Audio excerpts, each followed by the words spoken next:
news in Ottawa and the Valley. This is City News, now on 101.1 FM and 1310 AM. This is Friday, the 18th of March. Good morning, I'm Jason White. Right now in Ottawa, it's partly cloudy and 3 degrees in Ottawa and Smiths Falls. Here's what's making news in Ottawa and the Valley. To mask or not to mask, it'll be your choice come Monday, and that includes all students at publicly funded schools. A request by some school boards, including Ottawa Carleton, to keep the mask mandate in place for a wee bit longer, rejected by the province's top doctor. Kevin Meisner now with the story and reaction. Monday is the day, March 21st, the date when the province's mandate to wear masks in public indoor settings is set to expire. And that does include all schools in the province of Ontario. Now, the school board did issue a request asking for an extension of a period of time so that the policy could be essentially phased out for staff and students. That was rejected by the province. So as of Monday, schools will essentially, at least public schools, will be saying that students and staff, it will be optional whether they want to wear a mask or not, but will be strongly encouraged. Now, I've been talking to folks here in this morning. Sarah has 2 young children in the public school system and says she's not exactly on board with this. It seems a little foolish right after the March break that they're just going to throw caution to the wind and let everybody just go maskless, especially when only about 50% of kids are fully vaccinated. Ontario Medical Officer of Health Dr. Kieran Moore does believe the mask mandate can be lifted with Omicron cases slowing. He also believes hospitals do have the capacity to handle any kind of a surge in COVID cases in the coming weeks and months. Kevin Meisner, City News. City News time 9:02. It is business as usual this morning for students and staff at Ontario's 24 colleges after a threatened strike that would have started today was averted by a last-minute agreement to enter into binding arbitration. The colleges and the union representing faculty announced late last night they have agreed to enter arbitration, so no college teacher strike and all work-to-rule activities have also ended. The figurative roller coaster of gas prices continues with a major price hike expected tomorrow. We've just received the City News gas price prediction from Enpro, 7-cent a litre increase tonight at midnight. The volatility in pump prices lately has been blamed in part on Russia's invasion of Ukraine. And Russian forces fired a barrage of missiles on Lviv early this morning, the city that has become a crossroads for people fleeing from other parts of Ukraine and for others entering Ukraine to deliver aid or to fight. Early morning barrages also hit a residential building in Kyiv, killing at least 1 person and wounding 19. Russia's foreign minister has told state television any foreign supplies to Ukraine containing military equipment will be considered legitimate targets for Russian strikes. Volkswagen is recalling more than 246,000 Atlas and Atlas cross-sport SUVs in Canada and the States because they can brake without warning. The automaker says the electrical contacts on a wiring harness in either of the front doors can corrode, interrupting electrical connections and causing the parking brake to come on unexpectedly. 47 people have complained to U.S. safety regulators, including some who say they were nearly rear-ended by other vehicles. City News time 9:03. Time now for a quick check of the forecast. Here's meteorologist Jill Taylor. Overall, mainly cloudy conditions. On the mild side, the high about 9 degrees. The average high is 3. 2 for the low. Periods of rain overnight. Snow may mix in at times. And for the weekend, rain Saturday, 12 to about 15 millimeters of rain. A gusty east wind, the high about 6 degrees. Sunday, spring arrives with some showers, the high near 8, and a strong wind out of the west-northwest. For today, the high 9. Partly cloudy right now, up to 4 degrees in Ottawa. It's now 5 in Smiths Falls. I'm Jason White. For news anytime, follow up online at ottawa.citynews.ca.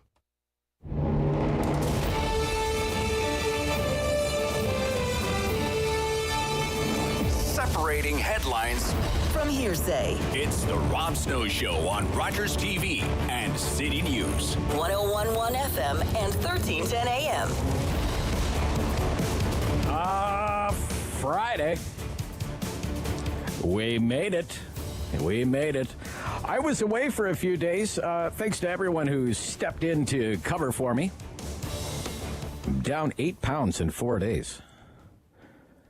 And I am coming to you today out of an abundance of caution. You remember when everybody used to say that? Out of an abundance of caution from my top secret emergency broadcast bunker.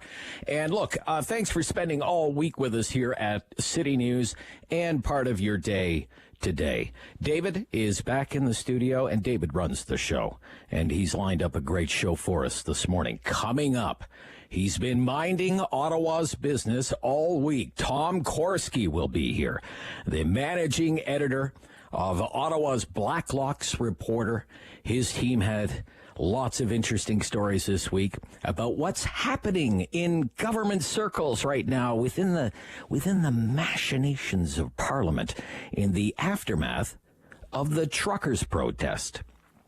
You know, that protest may have ended some weeks ago, but the investigations into its origins, the government's response to the almost month-long ordeal here in Ottawa, the use of the Emergencies Act by the Trudeau government, the extraordinary financial powers with the Emergencies Act, all of that, the investigations are just getting underway, still very much in their early stages.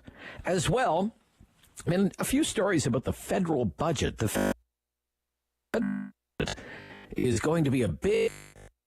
There have been reports that, given all the uncertainty with the economy right now, with inflation where it is, you just heard a big jump in the price of gas expected again.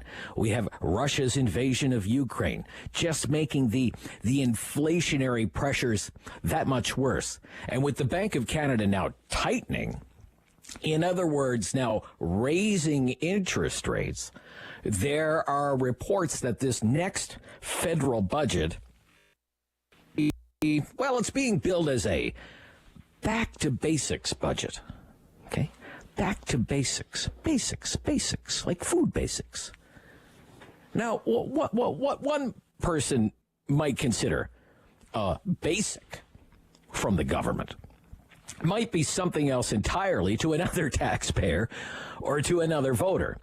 So I don't know what Chrysler Freeland means by a back-to-basics budget, and I wouldn't even begin to pretend to know what Justin Trudeau thinks a back-to-basics budget might look like, but it sounds like, and this is probably a good thing, it sounds like the grand ambitions to build back better or seize on the opportunities presented by the pandemic, this once-in-a-lifetime opportunity, the pandemic, to build back better. Remember when they talk like that?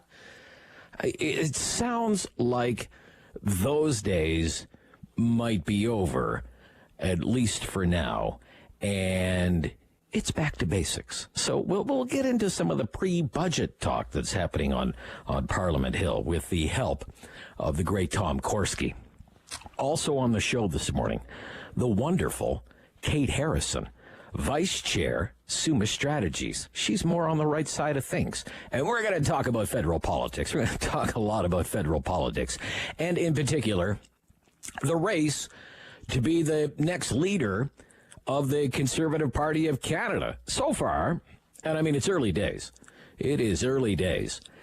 The winner won't be announced. We have to keep in mind what's ahead. You know, first day of spring is this weekend, all spring, all summer. The winner of this thing isn't going to be announced until a few days after Labor Day. And so far, well, what can you say about it? It's been anything but friendly or amicable. Accusations, insults flying all over the place, primarily coming from the campaign team of the perceived frontrunner, Pierre Poilievre.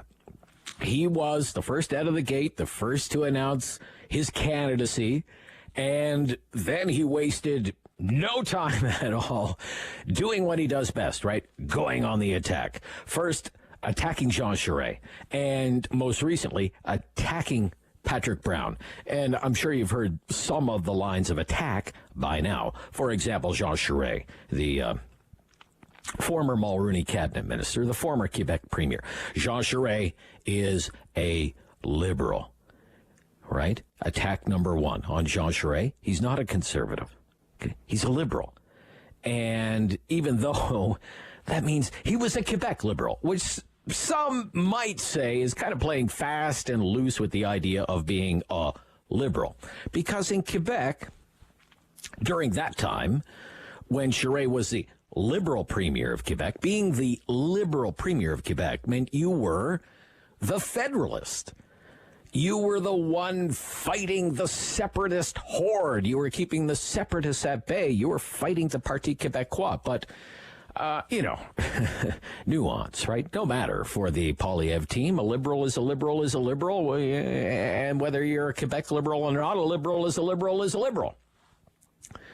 I don't have much of an issue, just personally speaking, with the idea of Mr. Charest being a Quebec liberal for the reasons I just mentioned.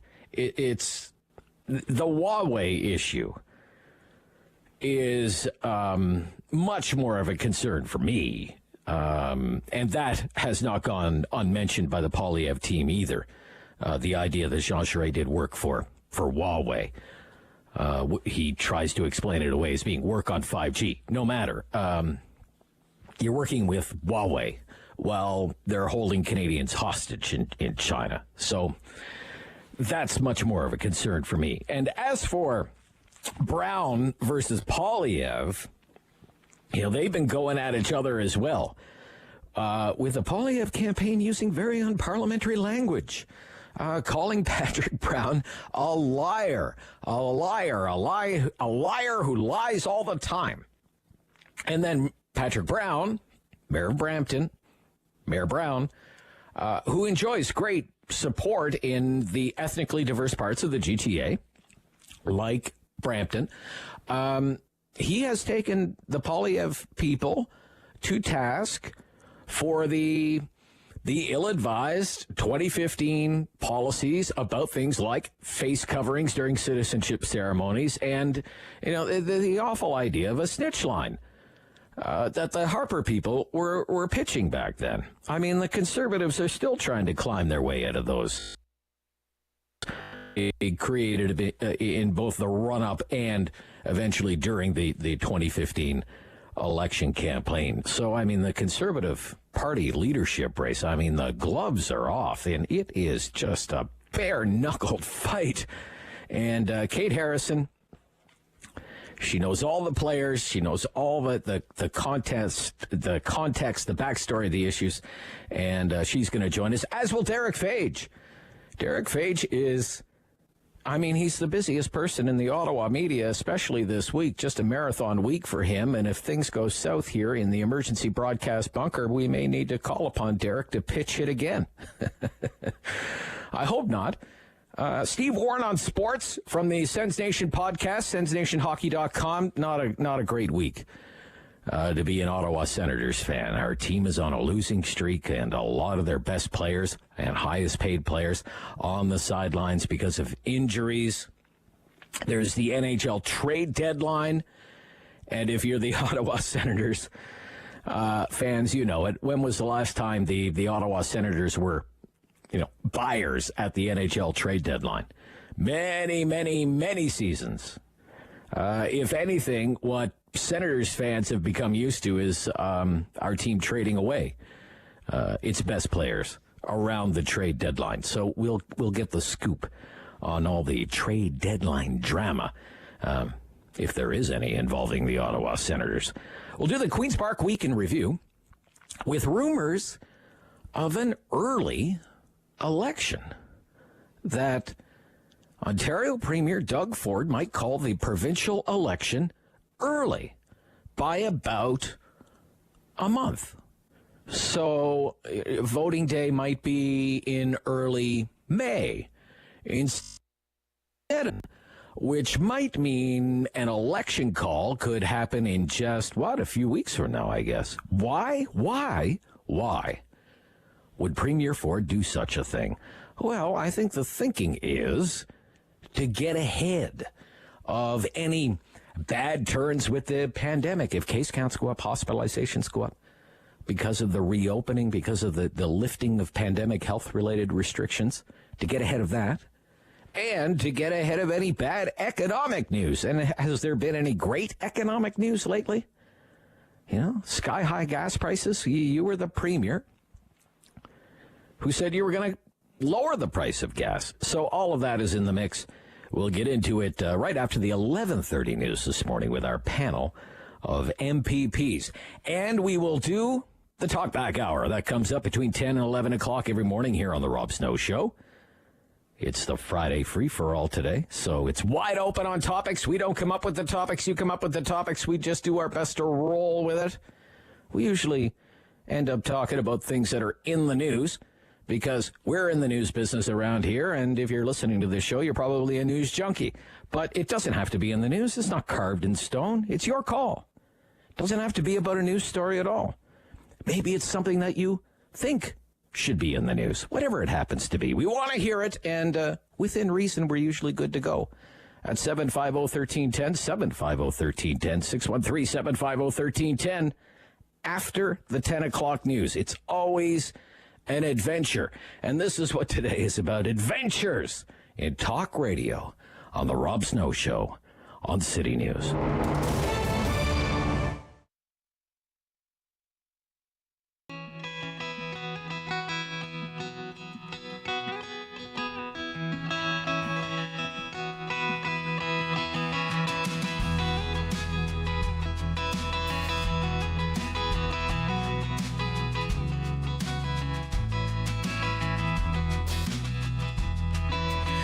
Down in the valley where Saskatchewan flows, and I've got my feet full of Alberta rose, Alberta rose, Alberta rose, prickles in your feet, makes you feel like going home.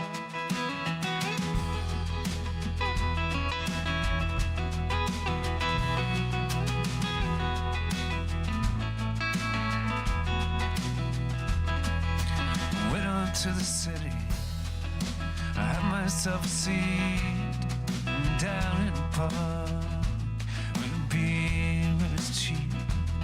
I bought drinks for the girls, but you know how it goes.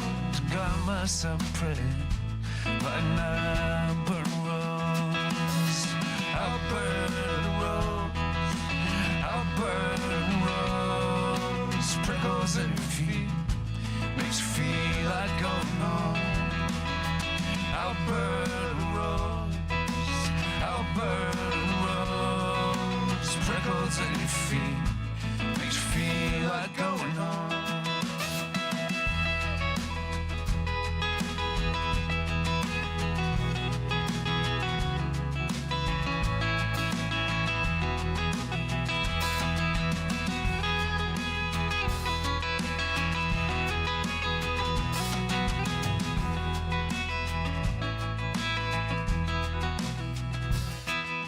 Slept down in the valley where Saskatchewan flows, and I got my feet full of Alberta rose, Alberta rose, Alberta rose, prickles in your feet, makes you feel like going home.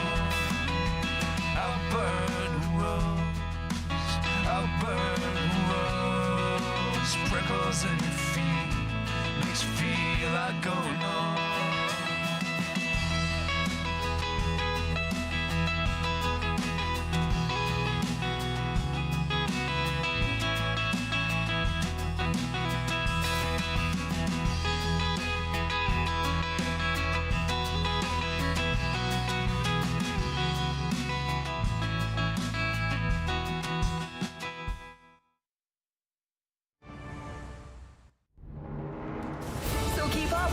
The Rob Snow Show returns on Rogers TV and City News, 101.1 FM and 1310 AM. And he's been minding Ottawa's business all week. Tom Korski is back with us, managing editor at Blacklock's Reporter. Good morning, Tom. Hi, Rob. Well, it's great to hear from you this morning. You have lots of very interesting stories related to the aftermath of the truckers' protest, the month-long ordeal here in Ottawa, the use of the government's Emergencies Act, and the financial measures that are part of the Emergencies Act. Top story at Blacklock's Reporter this morning is headlined, "Account Freeze Led to Panic." Walk us through this story, Tom. It's really interesting, Rob. There had been talk when Cabinet dropped the hammer and started freezing accounts back on February 14th, worst Valentine's Day ever, as we call it. There had been talk that there was some panicky withdrawals of cash deposits by people who had only a peripheral or no connection whatsoever to the Freedom Convoy. Bankers Association always denied it. And then the credit union CEO testified in Commons Finance Committee, and it was true. Millions were withdrawn, she said, not to the point of insolvency for any particular credit union member. Hundreds of thousands and millions were withdrawn by depositors as soon as the Minister of Finance dropped that order. And as the CEO, Martha Durden, testified, she said, we had members ringing the phone off the hook, saying, I didn't even know the government of Canada could do that. They can just freeze your financial assets in a midnight order. That was a big wake-up for a lot of people. Very interesting, Tom. Very interesting. Now, in terms of one of the themes of the coverage about the aftermath and the investigations into the use of the Emergencies Act has been crowdfunding and very interesting testimony from the heads of the big crowdfunding platforms that were involved in this. First of all, there was GoFundMe, and we know that GoFundMe shut down the fundraising effort for the convoy. The other one was Give, Send, Go. So they have been testifying in front of members of Parliament. What was revealed this week in that testimony? It's funny, the Public Safety Minister, Rob, Marco Mendocino, he said, follow the money. He said that to reporters, follow the money. So we did, and MPs did. And you'll never guess what they found. Here's the president of GoFundMe now testifying for a second time at the Commons Finance Committee, and he's saying, boys, it's not there. There was no big foreign mystery millionaires bankrolling the Freedom Convoy. It's not there. They were overwhelmingly Canadian. 12% were foreign donations. And MP says, okay, but of that 12% that were foreign, was there perhaps really substantial individual donations? They said no. The largest single donation is only $30,000. That's a fraction of the $10.1 million that was raised. And that was from a Canadian, which means there was literally tens of thousands of mom and pop donations. What's interesting, Rob, is this was the entire justification for dropping the hammer on the Freedom Convoy in the first place, that as the Minister of Emergency Preparedness, God bless him, Bill Blair, said, this was a largely foreign-funded insurrection that challenged our democratic institutions. So far, testimony and evidence shows wrong, wrong, and wrong.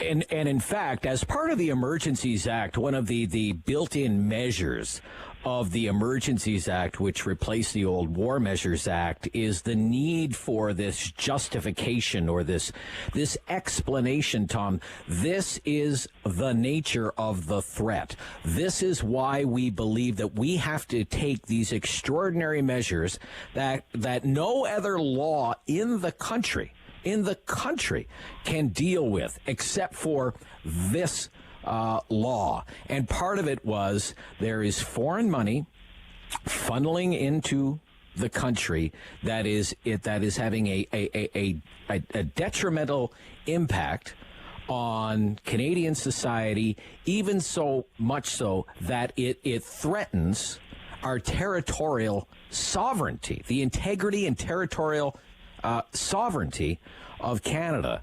It's really being put to the test now, wouldn't you say, Tom, with this testimony? Absolutely, Robin. You know, I enjoy a witch hunt as much as the next guy, but at some point they actually have to come up with witches, and they don't.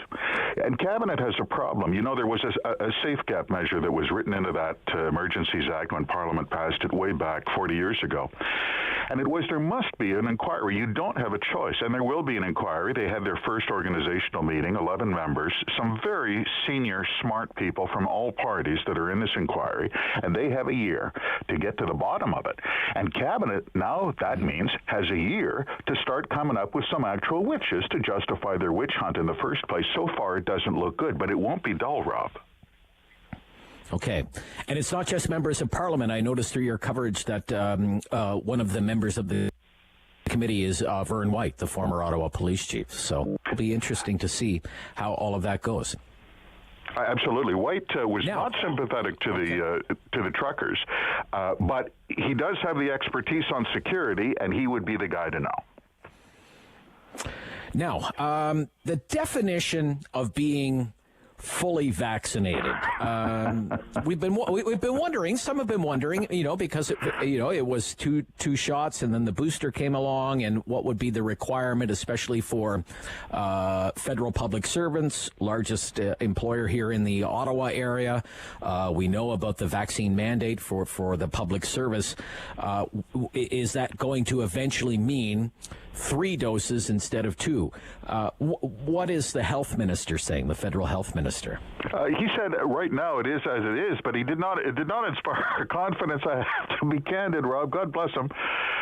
Minister Duclos was asked this by reporters. He said, yeah, right now it's 2, but things change. Who knows? He noted that France and Denmark now say it has to be 3 shots. This affects a lot of people, as you mentioned, not only payroll, people that who have a vaccine mandate at their workplace, but also travelers.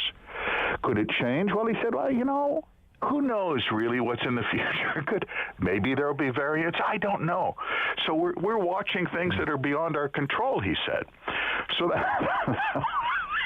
Okay. All right. Okay. This is year 3, and we're still in that place. Okay. What is, in anticipation of this, what's being billed as this back to basics budget that Chrystia Freeland is working on, what is the vaccine injury support program? It's interesting. This is there's a lot of mythology around pro and con about vaccination. Did you know that there is this $75 million program? It's budgeted for 5 years, and it exactly has the title you describe. It's a Government of Canada health program. It is to compensate people who die or are injured as a result of vaccination. Did you know the feds, by their count, see 306 deaths that they know of, suspicious deaths in people who were vaccinated? Now, this is among 30 million people who were vaccinated. Nonetheless, they will pay funeral expenses. They will pay hospitalization costs, rehabilitation. They will pay compensation. Rob, they budgeted for 5 years, $75 million for the first 5 years, says the Department of Health memo. Okay. One final thing. How effective, gas is going up 7 cents a liter tonight, according to City News. So a lot of people are thinking about opting for an electric car, and maybe some of it is environmental altruism. They want to reduce their carbon footprint, reduce greenhouse gas emissions. The government would love nothing more than to see them do that. But how effective are these government electric car rebate programs at actually combating climate change, Tom Korski? Well, there are very few people buy a Tesla for obvious reasons. It's double the cost of a minivan. These are expensive cars. So they're about 3% of sales. But there was research by the Macdonald-Laurier Institute, Ottawa think tank, confirmed previous data from the Department of Transport. The cost per ton of emissions saved is outrageous. It's $700. It can go to $900 a ton. It costs taxpayers a fortune. Tom Korski, love the coverage this week. Thank you so much. We'll speak next week. Thank you kindly, Rob. Yeah. Tom Korski is the managing editor at Blacklock's Reporter. Derick Fage is the host of Daytime Ottawa and many, many other things. He's joining me right after the news at 9:30. This is The Rob Snow Show. on City News.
Number one for local news in Ottawa and the Valley. This is City News, now on 101.1 FM and 1310 AM. This is Friday, the 18th of March. Good morning. I'm Jason White. Right now in Ottawa, partly cloudy and 4 degrees. It's 4 in Smiths Falls. Here's what's making news this hour. The Ottawa Carleton District School Board loses its bid to extend a mask mandate in the classroom beyond March break.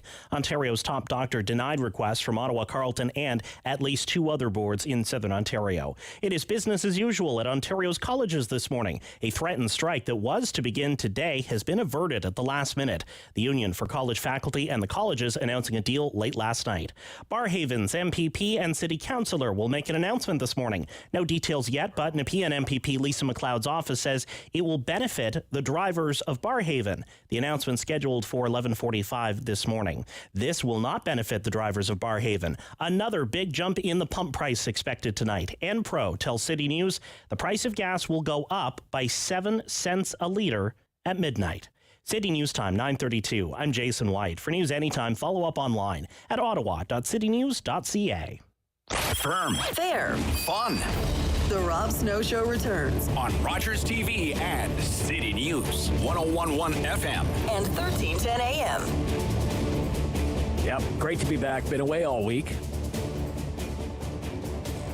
Lot of Derick Fage all week on City News. Busy week for Derick, and he's been doing yeoman's work. He was filling in for me, filling in for Sam, and in addition to doing his usual gig for Rogers Television, where he's the host of Daytime Ottawa. And he's usually just with us on Fridays at 9:30, and he's back with us now. Good morning. Good morning, Rob. How are you there in the broadcast bunker? I'm in the emergency broadcast bunker. I love it. the emergency broadcast bunker. You know, the key to it is the houseplants. Oh yeah, the houseplants. Absolutely. Give it that kind of like homey feel. That's how you're helping the environment, Rob. There's your carbon tax. It was our boss on the television side, Gavin, who said, "You must have some plants. It's kind of sterile. Don't you have any?" I'm not surprised to hear that. And my wife is the one with the green thumb. So I was like, "House plants? boy, do we have houseplants, don't you worry. So, nice. She has houseplants. I don't have houseplants, but and she's totally in charge of the houseplants. If I was in charge of the houseplants, within 3 days they would wither and die. I find myself in the same spot. My wife is the exact same. You might as well be describing my wife. She's the exact same. Oh yeah, yeah. Okay. Busy week for you. Busy week for you. What were some of the big news stories this week? I heard the cost of living really lit things up. Yeah, really took off for us during the talkback hour. We actually did it over a 2-day period because we did it on the Wednesday, and all of a sudden, the calls started. It started a little slowly, and after that first, as you know, with different topics, right, Rob? That first call comes in, somebody starts talking about the cost of living, and we're looking at. Stats Canada inflation rates climbed to 5.7%, highest level since 91, and then people were just sharing their honest stories. We had a couple of different perspectives, but for the most part, people were saying they're having such a difficult time. The cost of groceries, the cost of gas, the cost of housing, everything going up. People describing how they're working 60 hours a week. A woman called in and saying that her and her husband, he's a crane operator and she's a heavy equipment operator, and they still can't make ends meet, and they're making good money, and they still can't make ends meet. So that was a big talker. I had a great conversation with Vic Fedeli, Ontario Minister of Economic Development and Job Creation and Trade, about that $260 million of taxpayers' money going to Honda to make hybrid vehicles, a company that last year's revenues were $129.5 billion. So that was a great conversation with Vic, and he said, the usual that you would expect, there's thousands of jobs and so on, and it's triple the amount of cars on the electric cars on the road since we took office. And I reminded Vic at the time, well, yeah, but that's 3 times 0, Vic. 3 times 0 is still 0. There's hardly any. I think there's sales of 66,000 cars in Canada alone, across the country last year. And then you just talked about the affordability of them too. So yeah, those were some big talking points, and of course the ongoing Russian invasion and the crisis in Ukraine was a big talker. Elliot Tepper on the show and just sharing a great perspective as usual. And on the cost of living, I'm kind of an economic news junkie, and way back when hosted a business show. So what we have to remember is the report that came out that showed inflation was running at an annualized rate of 5.7%. That's a February number. That was the inflation rate in February. We're almost into the third week of March now. Yeah. That inflation number at 5.7% predates oil at $100 a barrel. It predates the Russia invasion of Ukraine. It predates all of those base agricultural commodities that go into foodstuffs that are in every packaged food item along every grocery store shelf. Corn, wheat, soybeans, all of this stuff. We're well into March now, and so I don't know what the next number is going to be when Statistics Canada comes out with the March number, which won't be until April, at which point that will be a lagging indicator as well. So the next number is going to be, equally as scary. And there's only really one solution for higher inflation, and that means higher interest rates. And we've heard it from the Bank of Canada. Its central mandate is price stability, the stability of prices. It is there centrally to make sure inflation doesn't get out of hand. And the only way to do that is to raise interest rates. So it's a real rock in a hard place, and you really kind of have to pick your poison. You want inflation to get under control so you can afford a tank of gasoline, so you can afford your groceries. But at the same time, we have debt-laden consumers, we have debt-laden governments, and both can ill afford higher interest rates. Yeah, so, you make great points. It's It's a real predicament. I mean, unfortunately, what may have to happen, and I think there's increasing debate about this in economic circles. It's certainly something I plan to pick up on next week, is the Bank of Canada may have no choice but to actually tip the economy into a recession in order to tame inflation. There are just no easy choices. Are you following this Conservative Party leadership race, Derick? And I want to ask you, Poilievre. Mm-hmm. Is he being too mean and nasty? What do you think? I mean, this is kind of what we expect from Pierre Poilievre, isn't it? Rob, I'm gonna be honest with you. I think he's very good. He's very polished. His walks, his walk and talks, really well done, well produced. The campaign machine, well run. He certainly loves campaigning. He loves the attention. Heck, he's already running for prime minister, and he is most certainly the front runner for the Conservative Party leadership. But can he win a federal campaign? And in my opinion, I don't think so. Is he being nasty? Yeah, I expected all of this. So from my point of view, Rob, I think he's being a little too childish. I think he's a little condescending. He often talks like he's speaking to a high school math class. He uses the loony left language and the just inflation. I don't know, things like that. Just give people back their freedom. He's using all of these little taglines and as part of his attack ads, and you can't calling people the loony left, and then on the next the next thing you're tweeting out is the left-right spectrum exists nowhere in the real world. Well, that's the language you're using. He drives me crazy in that, because as I said, I think he's a very intelligent, very polished. I think he's probably going to win the Conservative leadership. And, for members for those members that are signing up as, part of the Conservative Party, and they want to be part of, voting for the next Conservative leader that's going to run in the next federal campaign, I'm not sure he's the right guy. That's my opinion. I wonder, I may have some more to say about this during the talkback hour. It depends on how things go with the phone lines, but I wonder just how much it's going to matter who the leader of the Conservative Party of Canada is come the next election. And one of the things that's been kind of bouncing around in my head is this old line from politics: governments defeat themselves. Governments defeat themselves. Yeah. Either with the stench of time and the many broken promises. So I'll be wondering if just how much is it going to matter if Pierre Poilievre is the leader, or Patrick Brown is the leader, or Jean Charest is the leader of the Conservative Party, if governments defeat themselves.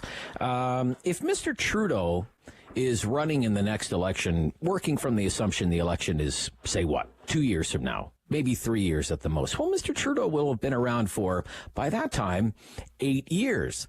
So it'll be long in the tooth. Will it be a change election, or will it be it's time to throw the bums out election?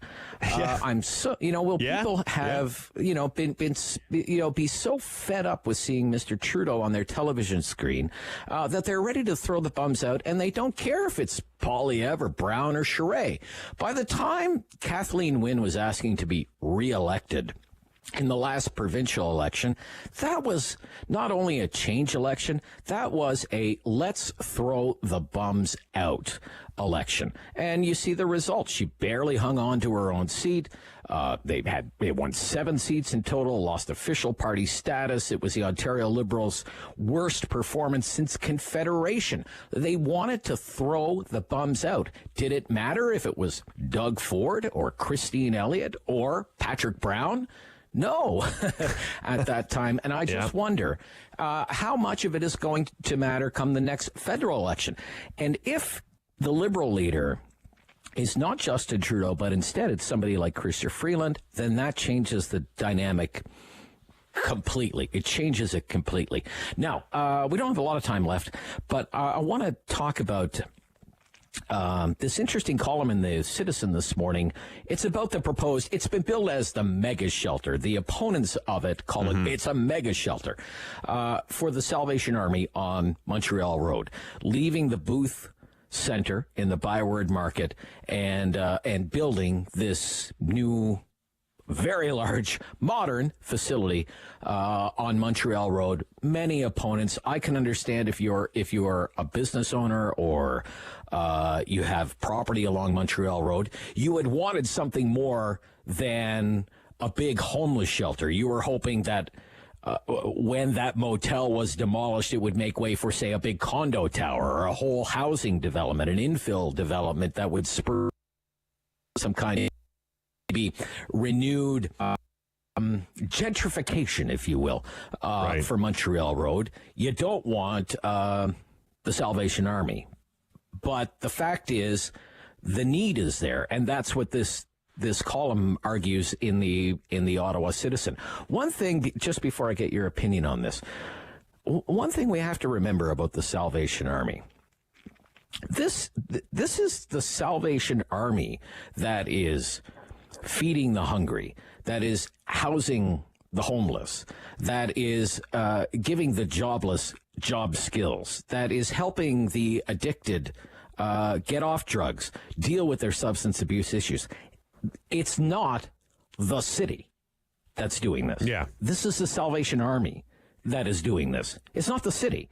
If the Salvation Army is not doing it, who's going to do it? The city? Yep. The city? That's all I'm going to say about that. But I'd like to know your opinion on, because this is really going to heat up again here. Absolutely. And that's in my neighborhood as well, Rob. And, so I've been following it very, very closely. I actually thought Marc Provost, the executive director of the Salvation Army, I thought he kind of dropped the ball on this article, quite frankly. I thought he talked in too many sort of platitudes, and this is going to be a welcoming place and so forth. And there are some issues with it. And, there's a perfect example of what it should look like in London, Ontario. They have a center of hope in London, Ontario, that I think has a lot of the programs that it appears this particular center is missing. You're talking about, the emergency beds there, and all of these things. And those are all very important. But where, it has to be a modern facility as well. I don't mind, that they're going to build a brand new facility, because I think it needs to even just look aesthetically more welcoming. When you look at some of these places, they just don't look like a welcoming place to go. So it needs to be a modern facility with transitional housing, addiction programs, life skill programs, therapeutic program, peer support, job skills, referral programs, one-on-one and group support, employment support, medical care, street outreach, meals, clothing, financial budgeting skills, mental health.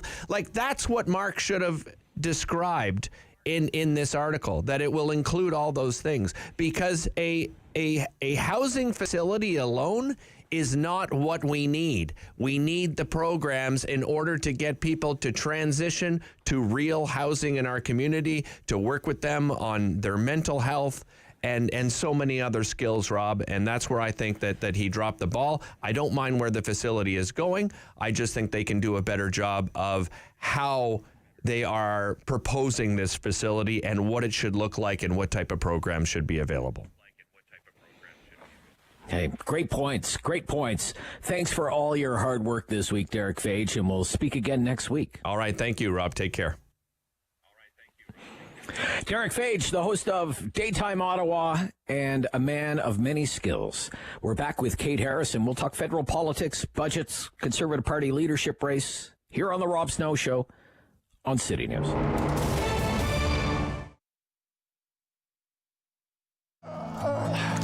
There we go.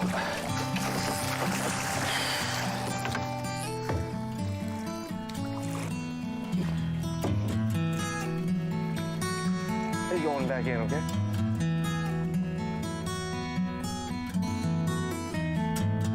It's a new season of The New Fly Fisher on Rogers TV.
Ottawa's a very political city, and it's not just political with the people in Parliament. You got street politics, you got business politics, you got basketball politics, and if you don't know how to navigate the systems, you get left behind.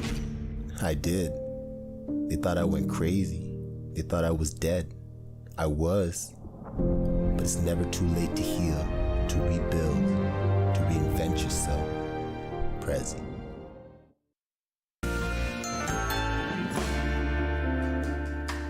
I love to make abundance boards. And why do I call them abundance boards? Because they're an abundance of all the things that you love together. There's no rhyme or reason, there's no rules. It's literally about taking a whole bunch of different ingredients and making them into something that you love, that you can snack on. Maybe curl up on the couch and have a snack night. Charcuterie is all about a meat plate. And antipasti is all about a little bit of meat, a little bit of fruit, and a little bit of snack that you might have at the beginning of a meal, like an appetizer. I like to take all of these concepts and kind of mesh them together. It's kind of like a work of art because you're creating something delicious, but you're also creating something that looks super fancy, like from a gourmet style restaurant, but just using simple things you have.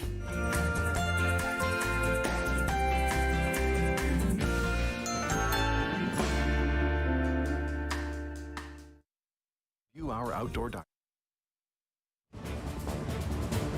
Pillar of community opinion. The Rob Snow Show returns On Rogers TV and City News. 101.1 FM and 1310 AM. Returns with my friend on the right side of things, the Vice Chair of Summa Strategies, Kate Harrison, is with me on City News. Good morning, Kate. Good morning, Rob. How are you this morning? Everything is great in my world right now. So I want to pick your brain on a few things: the budget, the Conservative Party leadership race, rumors about an early election here in the province of Ontario. But first, let's start with the federal budget. In a week or so, this will be the top political story.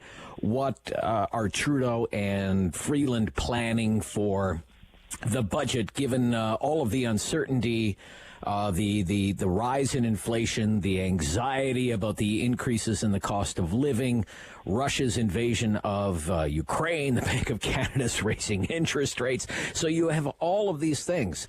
And yet you have a government with at least a history of talking big and dreaming big, if not doing big things.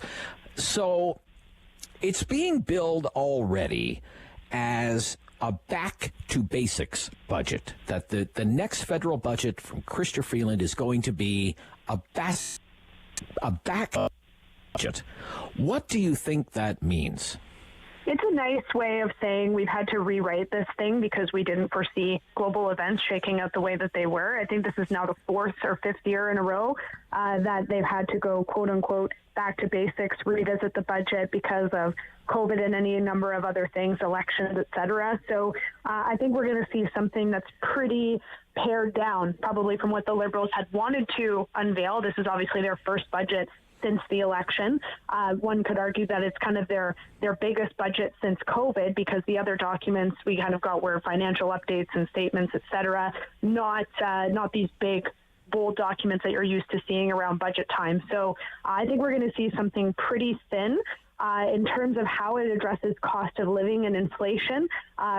Keep in mind that the last federal or the fall economic update came very late, and there was very little mention of inflation, certainly not a lot of talk about how that was going to be addressed. I don't think the budget is going to be all that revealing in terms of what the government thinking is there, though perhaps it is a good opportunity for the first time in a long time to have a serious conversation about Canada's defense spending, what our role is in the world in terms of conflict and peacekeeping, et cetera. So that is a highlight that I think a lot of Canadians are looking for, and that is preoccupying a fair bit of time over at Finance Canada right now. Okay. Would you expect, Kate, the carbon tax is supposed to go up on April 1st. And there's nothing more political than a carbon tax when people are already paying sky-high gas prices. City News is reporting, and we'll have more during our 10 o'clock newscast, that the price of gas is going to go up another 7 cents a liter tonight. So would you expect some kind of maybe on energy relief or a rebate or something like that, even if for low-income Canadians? Would you expect something like that maybe in the budget? I think that would be ambitious. I don't see that aligning, Rob, with all of the political capital that is tied up for this government and the reputation and the brand in environmentalism and addressing climate change. You saw, for example, Premier John Horgan in BC, an NDP premier, come out and say, effectively, people need to just change their behavior. And this pain at the pumps is unfortunate, but there's other alternatives out there. We're just going to have to bear with it. A lot of conservatives would challenge that perspective and say that a carbon tax, of course, is punishing those that need to drive their cars, that need to heat their homes.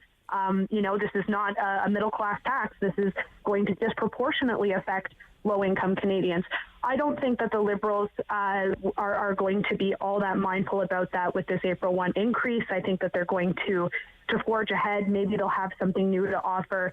The timing of the budget, for example, is getting really close to timelines around when the Ontario provincial government needs to decide where they're at on childcare, for example. Maybe they think that's enough of a bauble that people will forget about the carbon tax. So I'm a little bit skeptical that that's going to happen, given gas prices are what they are.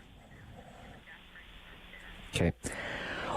What is your reaction early days here from the tone being set by the Poilievre campaign in the Conservative leadership race? Well, he came to the contest pretty elbows up. And I think that, Patrick Brown and Jean Charest, the other contenders, probably did anticipate that would be the case, but they're not necessarily, especially Patrick Brown, he's not pulling back any punches either. So I think this is great. This has started to me in a way more fraught and tense manner than previous leadership contests. Not that they've always been a kumbaya or anything like that, but this one is starting particularly fiery, and I wonder how long the Poilievre team and other teams can keep that up, given we are still about 6 months away from determining who the next leader of the party is going to be. So I think it shows that this is still a job that's very competitive. The stakes are very high. I think that there's a good chance whoever wins this leadership race is going to be a serious challenger to the Liberal government, who by the time of the next election may have been in power for almost a decade. So the stakes are high, and you're seeing candidates like Poilievre come prepared to fight for the job, given what's at stake. And in a minute or less, do you put any faith in these rumors that Doug Ford would call the election, the Ontario election, a month early? I would be really skeptical about that, Rob. I think, there's a lot of planning that's happening right now around budget, which I think bleeds into what the Conservatives in Ontario are going to put forward in terms of platform. I think they probably want a little bit of time for some of the COVID restrictions and changes to breathe before they start hitting the campaign trail. So it would surprise me to see things called that much earlier. Anything can happen in politics, but I think that the way things are tracking, particularly when it comes to planning out what they're going to offer voters in the next election, it seems more to me like the status quo and the chosen date is going to remain the same rather than a shift. Vice Chair, Summa Strategies, always great to have your perspective, Kate Harrison. Enjoy your weekend. Likewise, Rob. Take care. Kate Harrison from Summa Strategies. Wow, that was a great hour. Coming up next, it's the Talk Back Hour, and it's the Friday Free-for-All. So you come up with the topics. We've been coming up with topics all week. Your turn now at 750-1310. Right after the news on the Rob Snow Show on City News.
news in Ottawa and the Valley.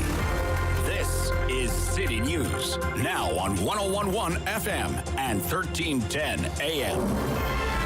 This is Friday, the 18th of March. Good morning. I'm Jason White. Right now in Ottawa, a cloudy sky, 4 degrees. It's 5 in Smiths Falls. Here's what's making news in Ottawa and the Valley. Masking is optional as of Monday in most indoor settings in this province, including in the city's public schools.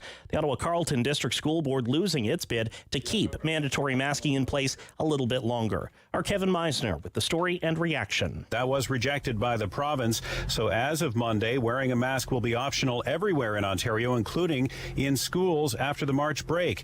Sarah says her 10 and 7-year-old kids are quite used to wearing their masks at school now, and they plan to continue to wear them in class. Both of my kids have already said that they're just going to keep their masks on for a little while at least, except during phys ed. They've decided phys ed was when they were going to take it off, which kind of makes sense.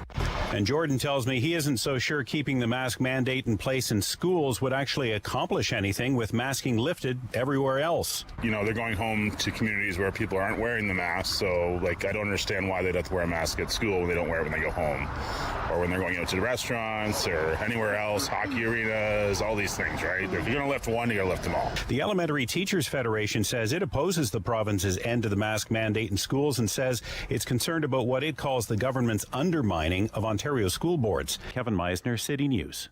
City News Time, 10:03. It is business as usual this morning for students and staff at Ontario's colleges after a threatened strike that was to start today was averted by an agreement to enter into binding arbitration.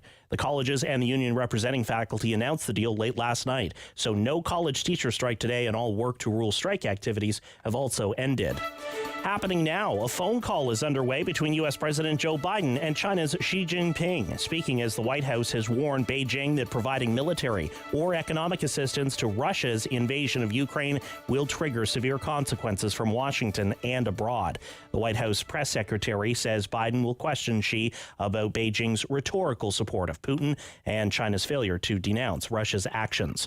Russian forces firing a barrage of missiles on Lviv early this morning, a city that has become a crossroads for people fleeing from other parts of Ukraine and others entering to deliver aid or fight. Early morning barrages hit a residential building in the capital of Kyiv as well, killing at least one person and wounding 19. Kyiv's mayor says there were no military targets in the areas that were shelled. It's the war against civilians. I doesn't see military people here. It's no military base. It's just apartments from civilians. Russia's foreign minister has told state TV that any foreign supplies to Ukraine containing military equipment will be considered legitimate targets for Russian airstrikes. The figurative roller coaster of gas prices continues with another major price hike expected tomorrow. Enpro predicts a 7-cent a liter increase at midnight. The recent volatility in pump prices has been partly blamed on Russia's invasion of Ukraine. City News Time, 10:05. Time now for an update on the forecast. Here's meteorologist Jill Taylor. Quite a bit of cloud today, but mild again. The high near 9 degrees, not quite as mild as yesterday. Periods of rain overnight. Snow may mix in at times, a low near 2. For the weekend, rain Saturday, high about 6 degrees. Sunday, spring arrives. In the morning, we'll likely be dealing with some showers and a gusty wind, the high about 8. For today, the high 9. Right now in Ottawa, mostly cloudy and 4 degrees. It's 5 in Smiths Falls. I'm Jason White. For News Anytime, follow up online at ottawa.citynews.ca. Talk back. Hello. On the Rob Snow Show. The phone lines are open at 613-750-1310. Now, the Rob Snow Show continues. Yes, it does.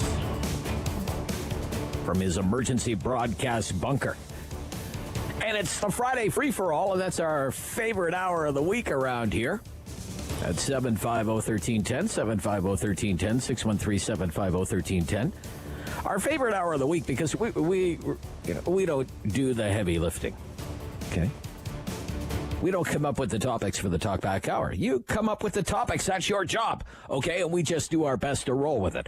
We usually talk about things that have been in the news because we're in the news and we know you love the news, but it doesn't have to be about anything that's in the news. Maybe it's something that you think should be in the news. Whatever it happens to be. Within reason, we will try our best. And you know what? I mean try, because we don't have all the answers, and it's a It's a complicated world out there. So, we have one line available. Some people have called in early. I love it. Let's get right to the phone lines we have this morning. Line one is Jake in Ottawa. Good morning, Jake. You're on City News. Good morning. Rob? Yes, Jake. Yes. Yeah. Topic is why the masks would have to go. Tell me. Why do the masks have to go? You are what, Jake? You are against ending the mask mandate? I think so. It'd be a good idea to keep it. And what are you worried about, Jake? Well, it's the one that's not vaccinated. For them. Don't you think it's playing the game? Well, I think, Jake, I don't know. There may be some blowback on the government for its decision to end the mask mandate early. But if there is blowback, the Ford government won't be the only one who's facing it, because mask mandates are ending, all over the place. Eventually. But I understand your concern. You're concerned. Are you specifically concerned about the children who are too young to be vaccinated, Jake? Is that your concern? It's a big thing too. And some of the ones that never got vaccinated that think that it's going to hurt them, and after that it keeps on going. Look how high it went. We lost so many people. We lost over 6 million people for stupidity. Yeah, I understand that, Jake, and I thank you for your call, Jake, this morning. I think when it comes to people who have not been vaccinated, I would work from the assumption that those who are not vaccinated, that a great percentage of those decided against being vaccinated.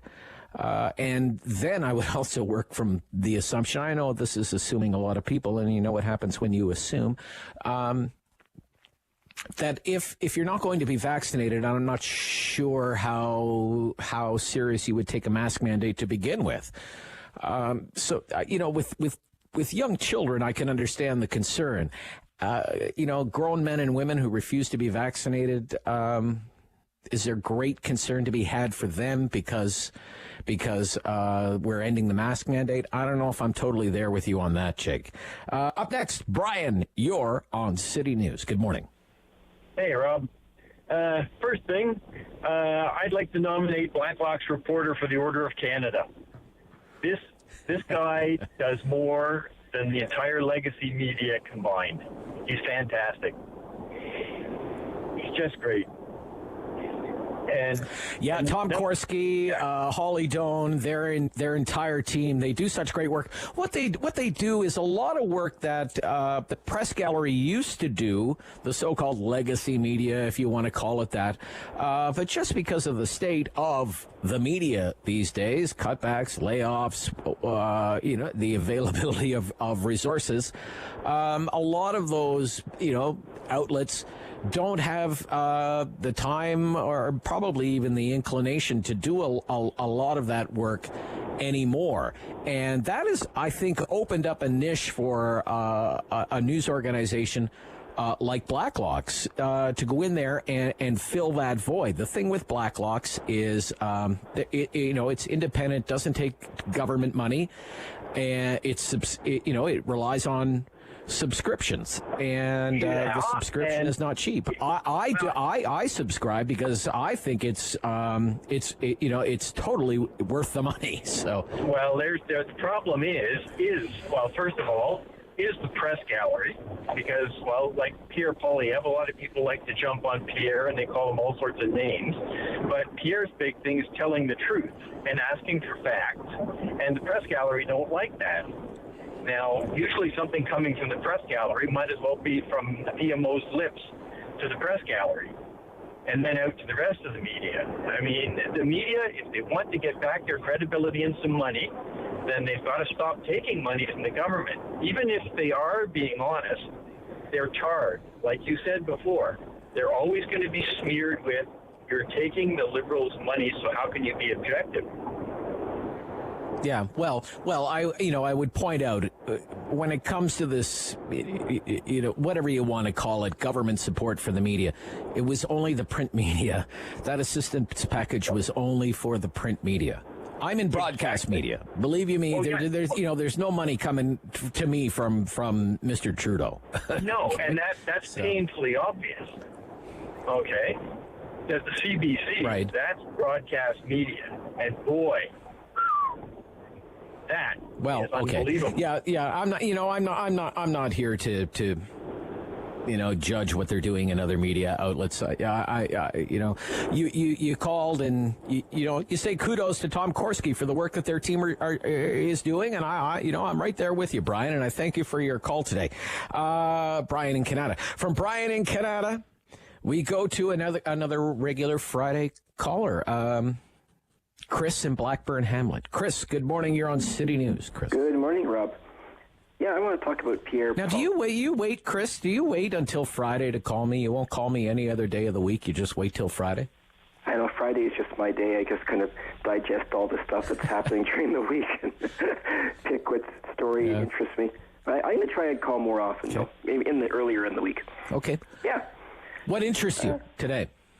Well, you guys were talking about Pierre Poilievre a few minutes ago, and I kind of liken him to, I'll use a hockey reference, he's like the Gordie Howe of Canadian politics. So your younger listeners might not get the reference, but Gordie Howe was the guy that used to go into the corners with his elbows up, and that's kind of how I describe Pierre Poilievre. He doesn't mind mixing it up with people, and I think we really need a pit bull in Parliament right now to attack the government especially on their fiscal policy, like things like carbon taxes. So it doesn't bother me too much that he's that type of a pit bull character. I think he might have to tone it down a bit. You can't go full force. It kind of reminds me of Trump when he was in the primaries and just the way he, sucked the oxygen out of the room, as they said, back when he was mowing down the opposition before he became president. And I think that, generally speaking, like the public likes that because they want to know that the person representing them in their party or in the country eventually is going to be a person that can fight for the country. And Pierre is demonstrating that he is a fighter. Well, I think I'm not saying I totally disagree with everything that you're saying. I will take some of it to task, however. I think the strategy is to define the opponent before the opponent has time to define themselves. Right. And that's a classic Harper tact. If you think back to, Stéphane Dion, do you think it's easy to make priorities? Michael Ignatieff, he didn't come back for you. Justin Trudeau, just not ready. Nice hair, though. Now, it's in many respects, it's the same cast of characters, and only now it's Jean Charest, a Liberal who worked for Huawei, and Patrick Brown's a liar who will say anything to get elected. And it will be up, I guess, to the membership of the Conservative Party to decide what they believe. Yeah, I was going to make that point, actually, that Pierre is trying to define his opponents before they have a chance to define themselves. And I think it's a tactic that will work eventually for him. And we'll see how it plays out in a few months. That's all it right for me. Chris, thanks for the call. Yeah, thank you, Chris. Great call. No, great call. I have so much I want to say about the Conservative Party leadership race, but hey, it's not my hour. It's your hour. It's the talkback hour, and it's the Friday free-for-all. So we're wide open on topics within reason, 750-1310, Rob Snow Show on City News.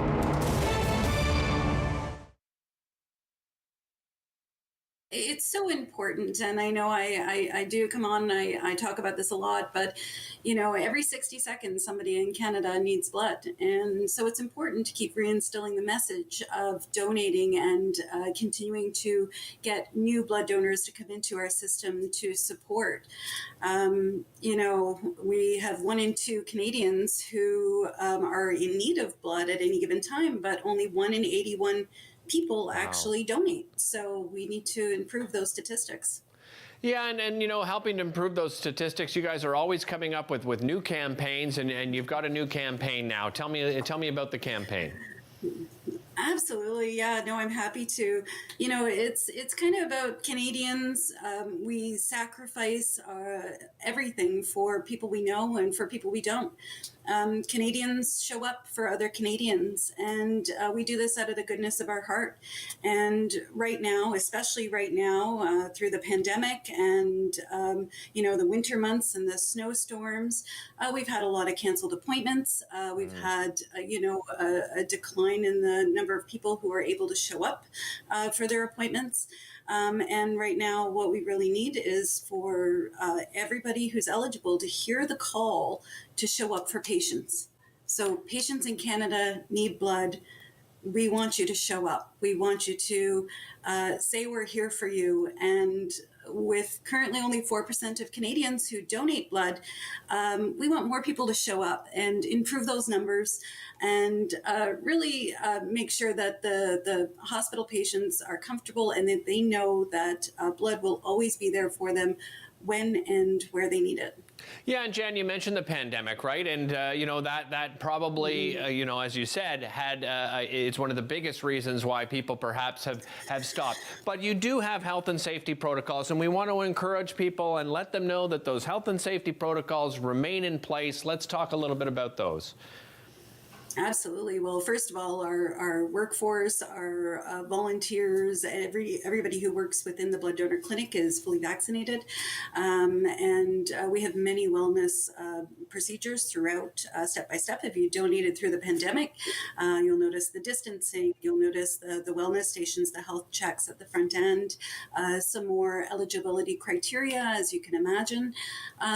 But all of it is just to make sure that the experience itself is safe and reliable. And now we need people to come in and go through that process with us so that the end outcome, again, is that lovely unit of blood going to a hospital somewhere to help a patient.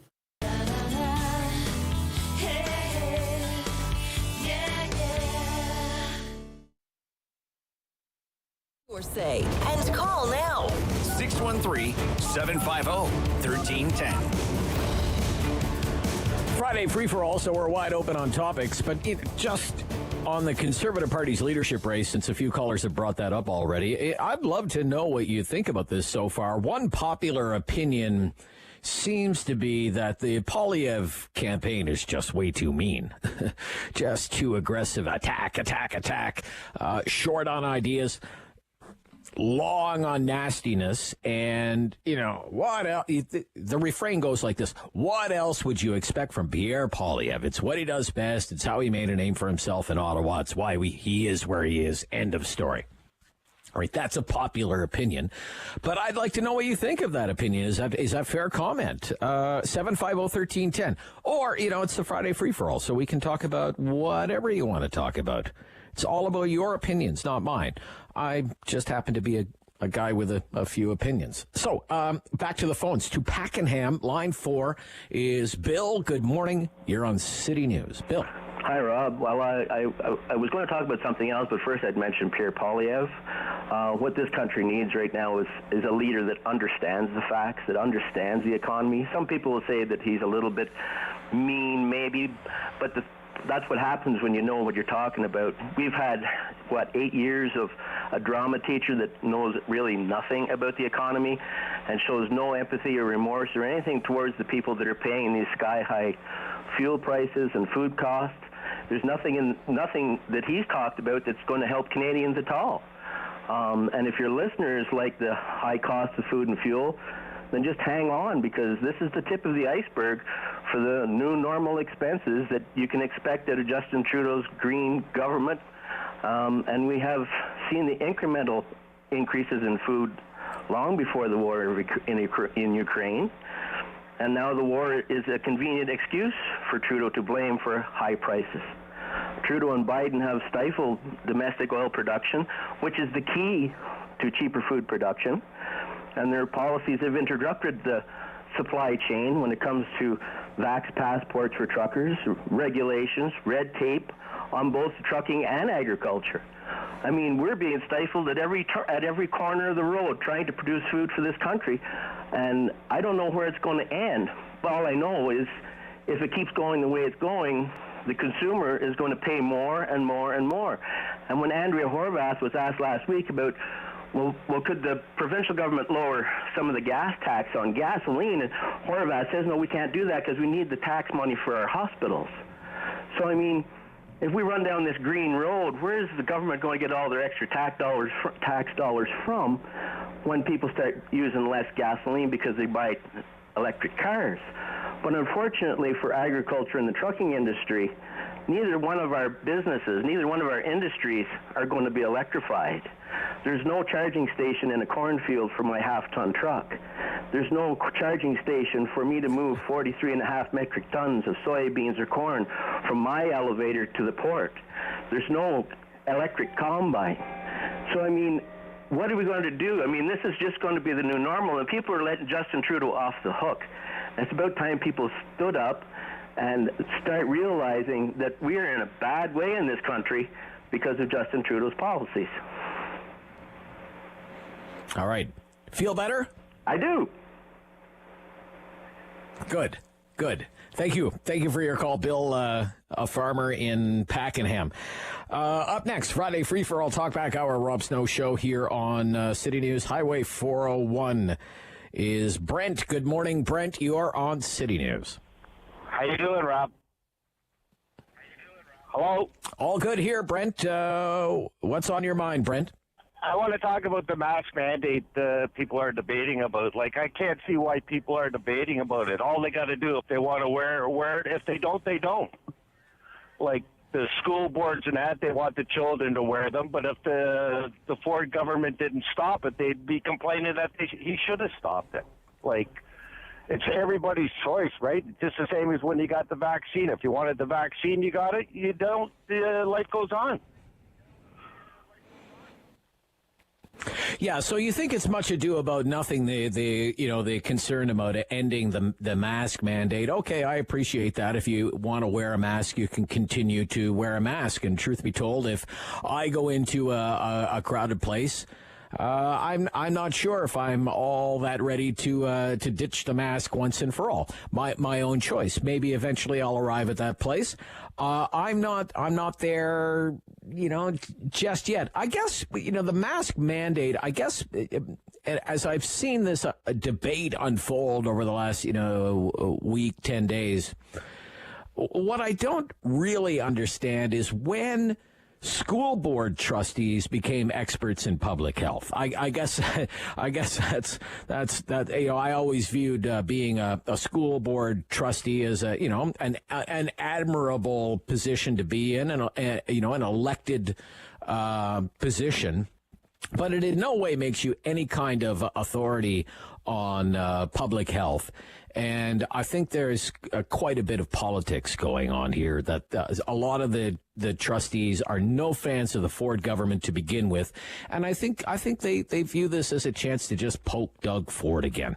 I think that's a big part of it.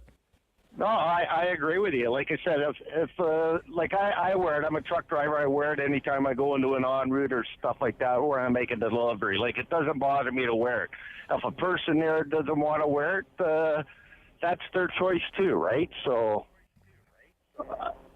I just. Okay, thank you, Brent. Thank you. I got you, Brent. Thank you for your call, Brent. I think we have time for probably one, maybe two more, but one at least to Orleans. Anthony, you're on City News. Good morning. No, Anthony has hung up. We'll have to go to Michelle. Anthony's gone. Okay. Michelle in Orleans is next. Okay. Michelle in Orleans. Okay, we'll stick in the East End. I'm cool with that. Michelle, good morning. You're on City News. Good morning, and thank you for having me. I'd like to say, first off, I don't switch back and forth from what I vote normally, but I am prepared to vote for the Conservative if the leader they can get all along. This will be the third leader in 3 years, 4 years? And all they do is infighting all the time. They even threw out their last leader. So that makes me wonder, how can they be prime minister if they can't even get along themselves, the own party?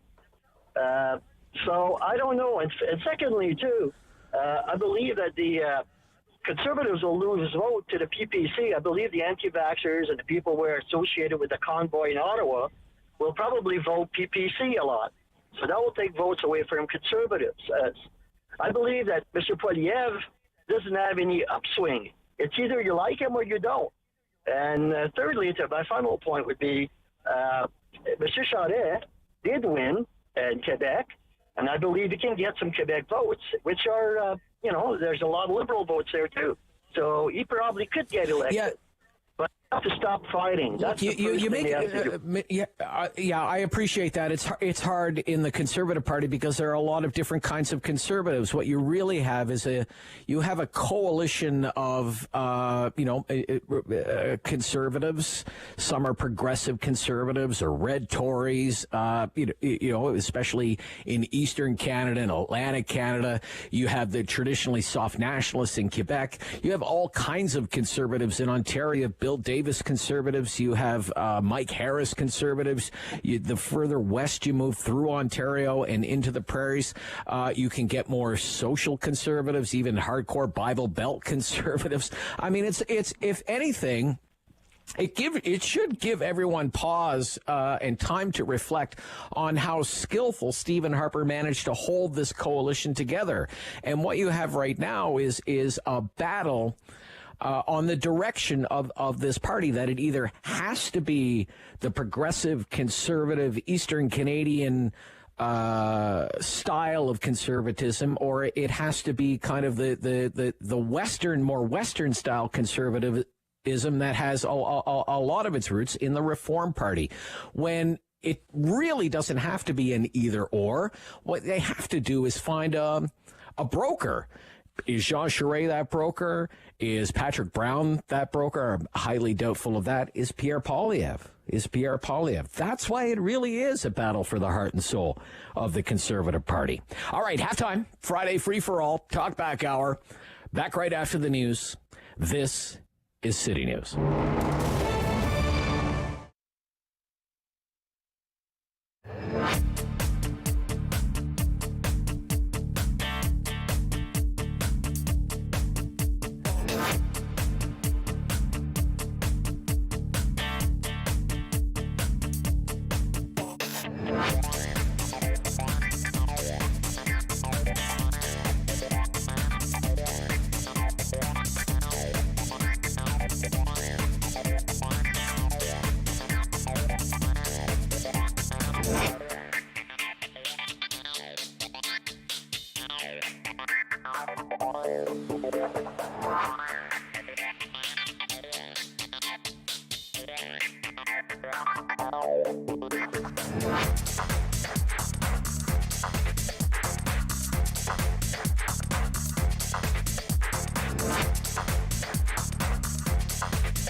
One for local news in Ottawa and the Valley. This is City News, now on 101.1 FM and 1310 AM. This is Friday, the 18th of March. Good morning. I'm Jason White. Right now in Ottawa, cloudy sky and 4 degrees. It's 6 in Smiths Falls. Here's what's making news this hour. Mask mandates will end Monday in Ontario's publicly funded schools, including in the Ottawa Carleton District School Board, which has lost its bid to extend the mask mandate in the classroom beyond March break. Ontario's top doctor denying such requests from Ottawa Carleton and at least 2 other Ontario school boards. A college teacher strike set for today averted at the 11th hour. A deal announced late last night sending the Union for College Faculty and the colleges to binding interest arbitration, so a third party will choose a compromise from each side's final offers. Perth Town Council will ask the Prime Minister to delay April's scheduled carbon tax increase. Councillor David Bird says gas prices hit rural areas harder and big cities have better access to public transit. Mayor John Fenwick will put the request in a letter to the PM. And just in time, another big jump in the gas price tonight. Enpro predicts the price of gas will go up by another 7 cents a litre at midnight. City News Time, 10:32. I'm Jason White. For news anytime, follow up online at ottawa.citynews.ca. Talk back. Hello. On the Rob Snow Show. The phone lines are open at 613-750-1310. Now, the Rob Snow Show continues. In the home stretch of the Talkback Hour, and it is the Friday free-for-all here on the Rob Snow Show on City News. 750-1310, 750-1310, 613-750-1310. Love to hear from you. A lot of people want to talk about the Conservative Party leadership. It's been that kind of week, and certainly, Poilievre has been on the attack right out of the gate, going after Jean Charest. He's a liberal. That's one of the lines from the Poilievre worked for Huawei. True. Worked for Huawei when the 2 Michaels were being held hostage in China. Jean Charest raised taxes. Okay, he was part of a government that brought in the GST, but that replaced the manufacturer's tax. Jean Charest likes carbon tax. Also true. Cap and trade, carbon tax. And as for Patrick Brown, certainly the Poilievre campaign's been going after Patrick Brown as well. And basically it's just, Patrick Brown's just a younger version of Jean Charest. Patrick Brown is a liar who lies and lies all the time, and he'll say anything if he thinks it will help get Patrick Brown elected. And, they cite examples that many of you have brought up. When I've talked to you about Patrick Brown, you've brought it up with me, that Patrick Brown was against a carbon tax when he thought that was what you wanted to hear, and then he was for carbon taxes when he thought that's what other people wanted to hear. Because the Poilievre campaign would say, Patrick Brown's a lying liar. And he's not one of us. He's like Jean Charest, and you know what we think of that guy. But not so much a full-throttled attack against Leslie Lewis, which I find interesting. And it makes me wonder if these are the 2 opposing forces that are going to duke it out between now and September. Poilievre and Lewis on one side, right of center, and then on the other Conservative side of the leadership race, the Charest-Brown side. And remember the reporting from Althea Raj of the Toronto Star that the Patrick Brown team and the Jean Charest team, they have a non-aggression pact, was the report from Althea Raj, that they're not going to say mean things to one another or about one another. They're going to play nice in the sandbox together. Meanwhile, Poilievre he just wants to kick sand in their faces. That's the way things look right now. So in some ways it's a battle for the heart and soul of the party, right? The Harper side, with some of its roots in Western conservative politics, have a genuine dislike and a mistrust of what they view as Eastern Canadian elites. They view that as the continuation of O'Toole's vision for the Conservative Party, that the Conservative Party has to be kinder and gentler and friendlier. This is not the thinking of the Poilievre campaign. But nevertheless, Nepean, Bill, in Nepean. You're on City News. Bill, good morning. Yes, good morning. I like to say that Pierre has my attention right now. I've contributed, honestly, to very few candidates in the years that I've voted, but I will financially contribute to his campaign. That's how much I think that this Conservative Party needs him. He is, I think, one of the few people that can put this whole party together. If they don't put him in place, I'm afraid that little boy with short pants is going to win again. What is the appeal for Pierre? The appeal to me is that he seems to be able to call people up. Like, he'll call you. I don't see anybody else calling people when people are making political mistakes. And he'll call them up. He'll stand up on the floor and call them on it. Who else is doing that? You know? And that's what you need. You need holding people to account. He holds people to account. Okay, okay. All right, Bill, thank you. Bill says, it's Pierre or bust for him. Right? The other side of that is, it's one thing to appeal to, say, the base. Bill, I don't know if you would consider yourself to be part of the base, and I actually don't even like that term, the base. But that, the 30% of hardcore conservative support that's out there that, say, Stephen Harper could always rely on. 30% the base. It's hard for conservatives to win the big prize at 30% in the poll. So much of it comes from Western Canada, and very little of it comes from the GTA, Quebec, Atlantic Canada, and just urban Canada more broadly. It's operandi. We have to win support in suburban GTA. We have to win votes in Quebec. So we can't say anything against Bill 21. We're going to try and win votes in Atlantic Canada. We're going to try and win more seats in urban Canada. Didn't work for him. So I don't know. People are convinced it could work for Charest or it could work for Brown. I get it. They think that the big blue tent needs to grow. Where are we going next? Smith Falls? Yes. Smith Falls. Good morning. You're on City News. Don. Good morning. I wanted to discuss the electric vehicles. There's a focus to have everything in 2040, everybody driving an electrical vehicle. Is that correct? 2035, 2040, around there. Some jurisdictions are mandating it, yeah. Okay, that's what I'm thinking, and, it's a question, really. Our cost per liter, 38% of that is taxes, federal and provincial, correct? I'll take your word for it. I don't know what the exact figure is. Okay, so that means the federal government and the provincial governments take their portion of tax from the cost of gasoline at the gas pump. When there's no more gas to pump because they're all electrical vehicle, that 38% in bill is supposed to be for the repair of roads and bridges and so on.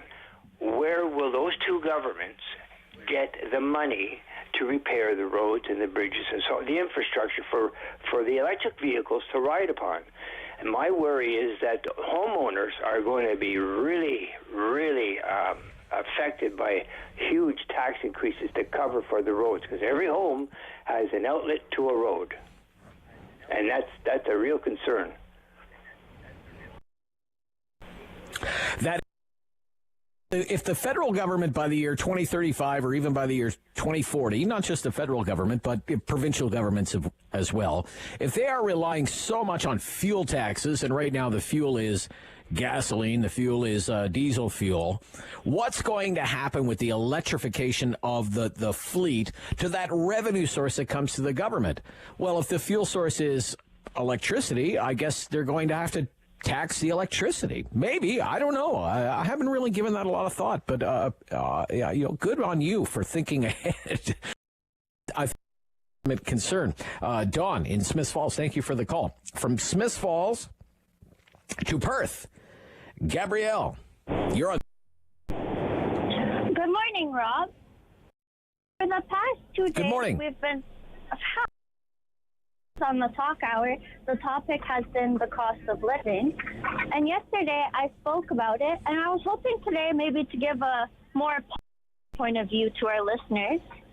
You know, even though with everything that's going on and we wake up in the morning and we're uncertain of how we're going to be able to pay our fuel or get to work, at least we can wake up in the morning and know that we're safe, you know? We're not like the people in Ukraine. We're not worried about if our home will be standing up tomorrow or anything like that. And yeah, we might have to worry about putting food on our plates, but at least we don't need to worry about the safety of our children or of our parents. And I just wanted to share that with you today. Yeah, that's well said. Thank you for your call. You know, the grass is always greener point of view, I suppose. That's certainly one of the major news stories of the week. The inflation report with the inflation rate of, what was it, 5.7%? Remember, that's as of February number. Okay, we're almost into the 30th of March now. St. Patrick's Day is in the rear view mirror. That number, the inflation number that came out from predates $100 a barrel oil, predates the Russia invasion of Ukraine. Only strengthened since then. And it's something that we're going to be following with great interest, and I think for a lot of people, great concern. You know, this has really put the Bank of Canada between a rock and a hard place now, what's going on with inflation. And let's just tell it like it is. The Bank of Canada, this markets committee at the Bank of Canada, this governor of the Bank of Canada, it doesn't have a very good track record when it comes to forecasting what's going on in the inflationary world. Quite frankly, it's been wrong more than it's been right. You know, the governor kept on insisting inflation was transitory, because that's how economists speak, transitory, $10 word for temporary. Just say temporary for crying out loud. Okay? Inflation is temporary. Worry about. Everything is going to return to normal. And we don't need to raise interest rates. The Bank of Canada stood by that policy and repeated that policy for months on end. And it argued inflation's happening because the economy is happening, pent-up demand, supply shortages, labor shortages, because of all of these things. That's why we have inflation. But don't worry, whatever is causing it, it's not going to last. It's transitory. It's temporary. For almost a year, this is how the central bank viewed inflation. And for those who pay attention to monetary policy, we know the Prime Minister isn't all that interested in monetary policy. We couldn't help but notice in banking circles, there was a split, very visible, between how the Bank of Canada was viewing inflation and how the big chartered banks were viewing inflation. And that was a big deal. A very big deal, because you don't usually see these disagreements out in the open. You don't see a CEO of big chartered bank questioning the monetary policy of the central bank. And it would seem right now that the CEO of the chartered bank was right. You know, we have inflation marching towards 6% annualized and a supply squeeze of just about every critical commodity. Oil, energy commodities, major agricultural commodities, wheat, corn, soybeans. These are very basic foodstuffs. And the Bank of Canada has raised interest rates by 25 basis points. Why? Because it's between a rock and a hard place. You have an economic recovery in its early stages. Okay? You have most of the jobs that were lost during the recession. They've come back, and that's good news. You've also had, though, this incredible run-up in real estate prices. Maybe the greatest bull market in real estate anyone can ever remember, where the average house price is more than $800,000 across the country. And that means a lot of personal debt, a lot of mortgage debt. And we know that the Bank of Canada was worried about debt long before anybody had ever heard of coronavirus.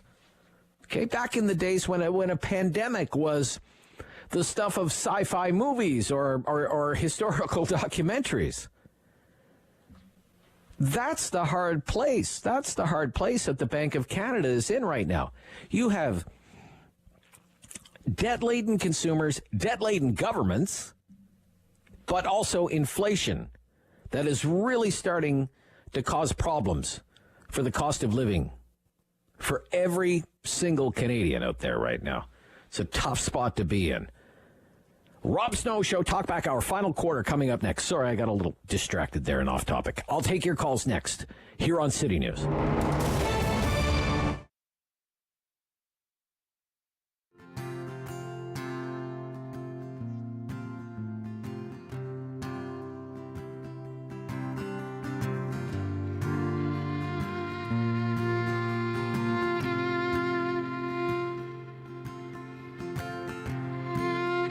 Dear one, we've been waiting for you. And oh, we're thrilled. Beside ourselves, you arrived. And white coats came in heads held low. And they talked for a bit, shuffle outside. Close the curtains, held each other, and we cried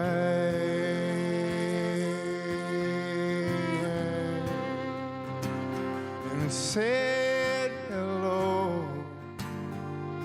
at the same time as we said goodbye.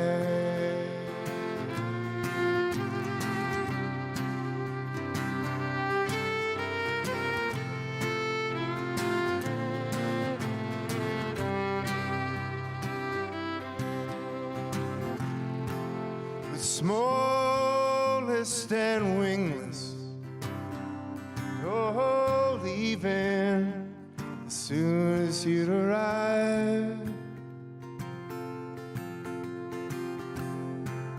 Sadness is love wasted, no little heart to place inside.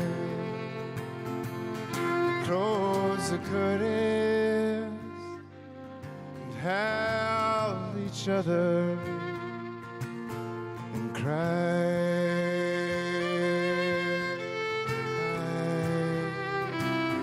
I said hello at the same time as we closed the curtains and held each other and we cried.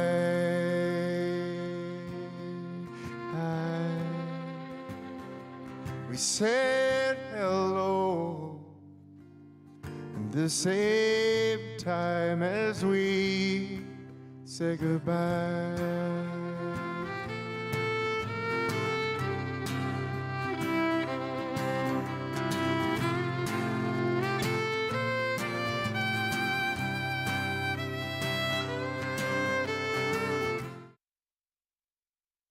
Snow Show. Have your say and call now. 613-750-1310. Final quarter for the Talkback Hour. Let's have Rob Snow be quiet and get to your phone calls. Michelle, Ottawa South, good morning. You're on City News. Hello, Rob. Did you say you lost 8 pounds in 4 days? 8 pounds, 4 days. That's what kind of cold I had. I do not recommend as a weight loss solution. I was just going to ask if you'd kiss me, but 8 pounds, kiss me twice, would you? I'm glad you're back. And anyway, Rob, I just want Sunday, March 6th, about 10:30 in the morning, I went to Sandy Hill to pick up a family member.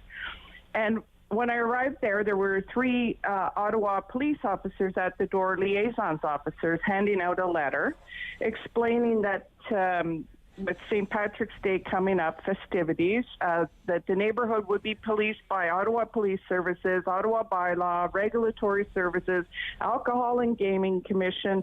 All this would be to ensure safe, law-abiding behavior.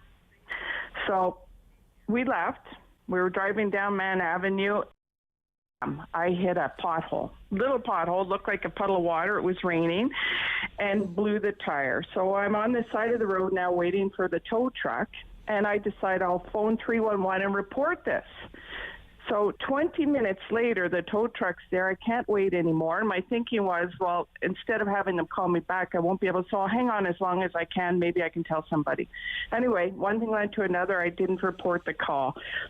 But I was thinking, wouldn't it be neat if the technology, all the technology these police cars have, would be that if they saw something, they could just punch it in right there and then we don't have to go through all of this, and we don't have to have all this damage to our vehicles. And then I was thinking, wow, that's really a lot of special attention, because my family member has lived there for 70-something years, and there's never been that kind of campaign before any type of an event. So this is all thanks to the truckers. And the whole thing with the truckers was, well, in the beginning we saw it, these lovely young families coming out. We were all excited. It was something different to think about. It seemed like an end to whatever. Never have we seen people rally like that. And it was really fun in the beginning to be a part of. And then all the news organizations started to report that all this is funded by these really bad people, and it's all terrible and it's bad. And the worst of all was our local news here, CTV. They were, geez, Murphy, I was almost afraid to go out the door. These people were horrible. And then on February the 13th, Joe Harden, MPP, he had that counter protest. And on CBC and CTV, he said that the fire that was started by those two men in that building were truckers. Has that ever been proven? I didn't hear that was proven. And then he went on to do the white supremacist thing, and I was just so disappointed. This was on cross-country checkup. And there was no pushback, no question. Has this been proven? Do we know this for sure? Well, now we find out, well, actually, we were lied to. And it's really disappointing once again. And when people have lost faith in their news organizations, that leads to all kinds of other nonsense. And we have to, it's real, it's happened. And, you know, it's really, it gives you a hard, as a Canadian citizen, when I heard that your assets could be frozen overnight, I thought, what is going on here? Clearly, that whole event triggered something, and I think it scared the hell out of the Liberals when they saw the support. Okay. I got to run, Michelle, because we have a few more calls that I want to get to, and we don't have a lot of time. We only have, 4 minutes? 4 minutes, my goodness. Let's take Barry's call. Barry in Ottawa. Good morning, Barry. You're on City News, Barry. I got one quick question to ask you about your new dog. Seeing as how most newspaper media has gone electronic, how do you paper train a puppy nowadays with most of the newspapers on... You can't train your puppy with an iPad, so. Well, yeah. We still. Thank you, Barry, for your call. We still buy a lot of newspapers. No problem here with access to newspapers. I guess me and David are like we're the old school folks. We still like the paper edition of the newspaper. Which is really strange for someone David's age. I mean, 25 years old. I just like it. David's more strange than me. It just feels nice. I come by it honestly. David, on the other hand, it's just weird. Ralph? Is Ralph still with us? Yeah. Ralph in Osgood. Okay, Ralph, good morning. You're on City News. Good morning. There's lots of important issues in the world today, like Ukraine and COVID and those sorts of things. But it's the little stuff that keeps coming back and haunting you. Like, for example, very soon we're going to hear again about the renovations or destruction at 24 Sussex, and I bet this time it'll be up to $40 million to repair the thing. And little local contractors, renovation contractors, they've been in business for many years. They're crying to get a shot at this thing, and they keep saying, gosh, it's way, way, way out of line in terms of thing. It's that sort of stuff that keeps you up at night saying, who is in charge of spending our money? And spending it wisely. I don't think they're doing a very good job. I mean, surely at a maximum $5 million to repair the thing. I mean, if that, I mean, good grief. Yeah. Anyway, that's what. Yeah, it's a great point that you make, Ralph, and I thank you. Don't lose sleep over the future of 24 Sussex. Goodness me, there are many more important things to worry about. But I would suggest, if you think the job can be done for $5 million, I would suggest the job has already been done. I don't think at all that 24 Sussex should be replaced with the sum of money that is being thrown around by the National Capital Commission whenever it comes out with the latest estimate, tens of millions of dollars. The Trudeau government, under the guidance of the National Capital Commission, has made millions and millions of dollars worth of renovations to Harrington Lake. Now, I've never been there, but by all accounts, the place has been totally remade, and it is quite a palace. If you're looking for a new Prime Minister's residence, I suggest let's just make Harrington Lake the new Prime Minister's residence and be done with it. Let's get a quick comment. Darren in Barrhaven is the last call for the Talkback Hour. Darren, you're... Good morning, Rob. How's it going? I just wanted to... It goes.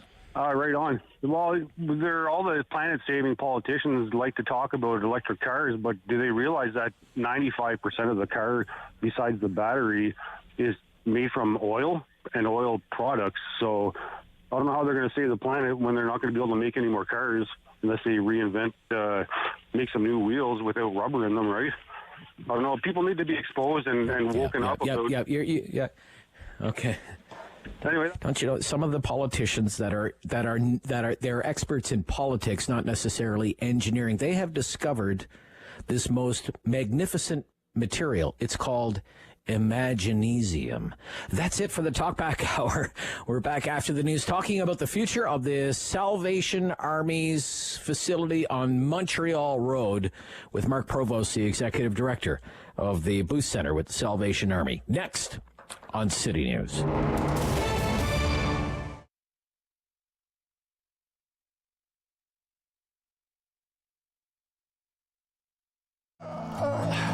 There we go.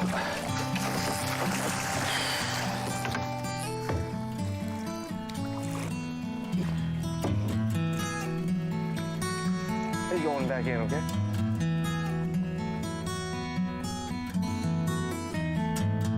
It's a new season of The New Fly Fisher on Rogers TV.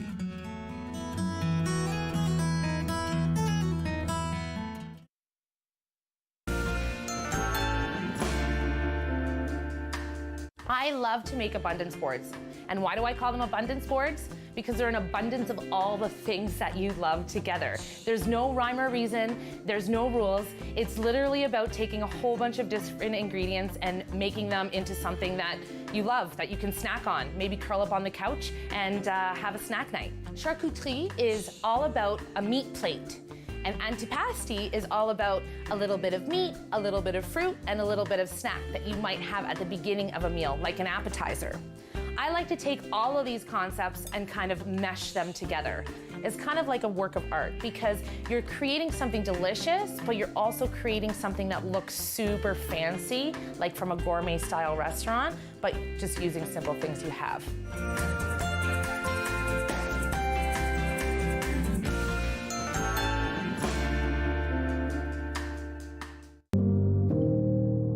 Ottawa is a very political city, and it's not just political with the people in Parliament. You got street politics, you got business politics, you got basketball politics, and if you don't know how to navigate the systems, you get left behind.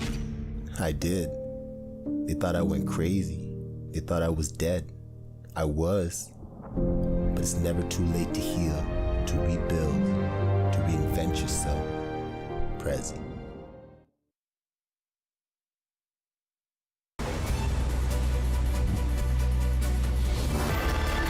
One for local news in Ottawa and the Valley.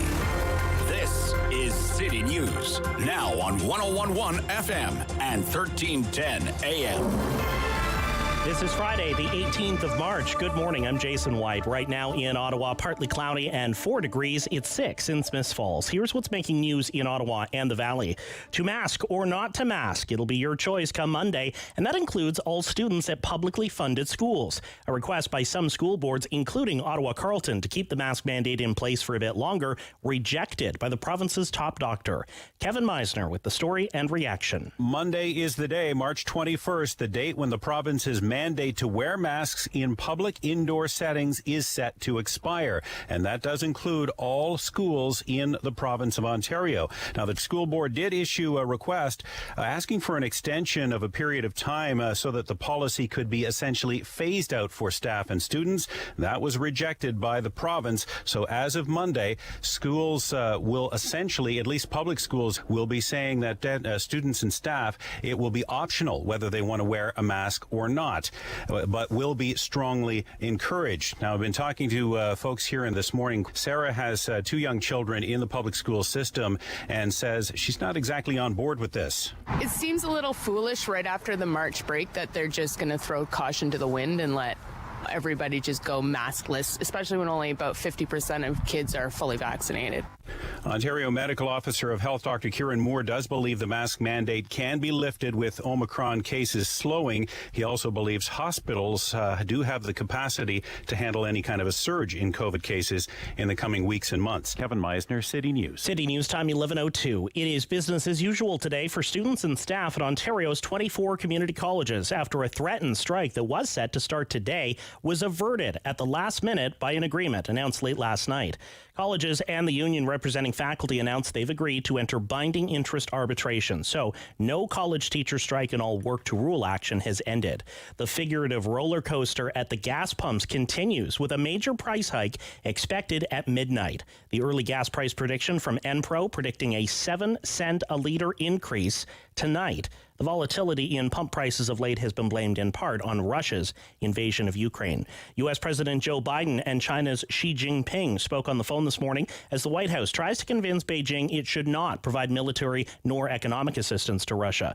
Biden was planning to question Xi about his support for President Vladimir Putin and what the U.S. calls a, quote, absence of denunciation of Russia's invasion of Ukraine. In the days after the invasion, Xi's government tried to distance itself from the offensive but avoid directly criticizing Moscow.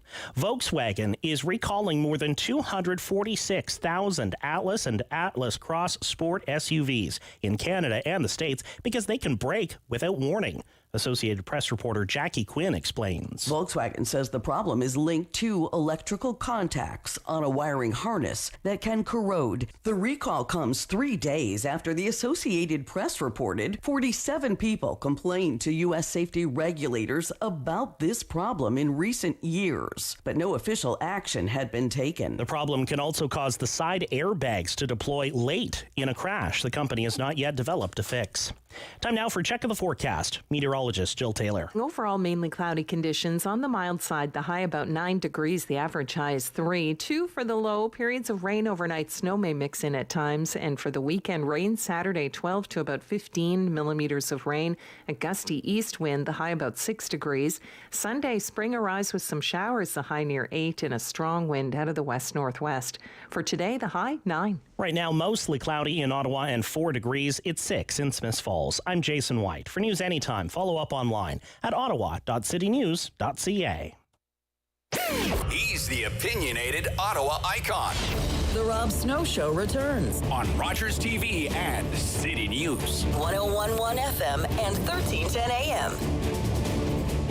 I read with great interest today the op-ed in the Ottawa Citizen from Marc, Provost, Executive Director of the Salvation Army Ottawa Booth Center, on the need for the new facility called the Center of Hope, a project that would be located on Montreal Road pending approval from the City of Ottawa. It's being met with a lot of community, a lot of political pushback, this plan for this facility at 333 Montreal Road. To talk about why it is necessary from the Salvation Army's point of view, we are joined here on City News by Marc Provost. Good morning.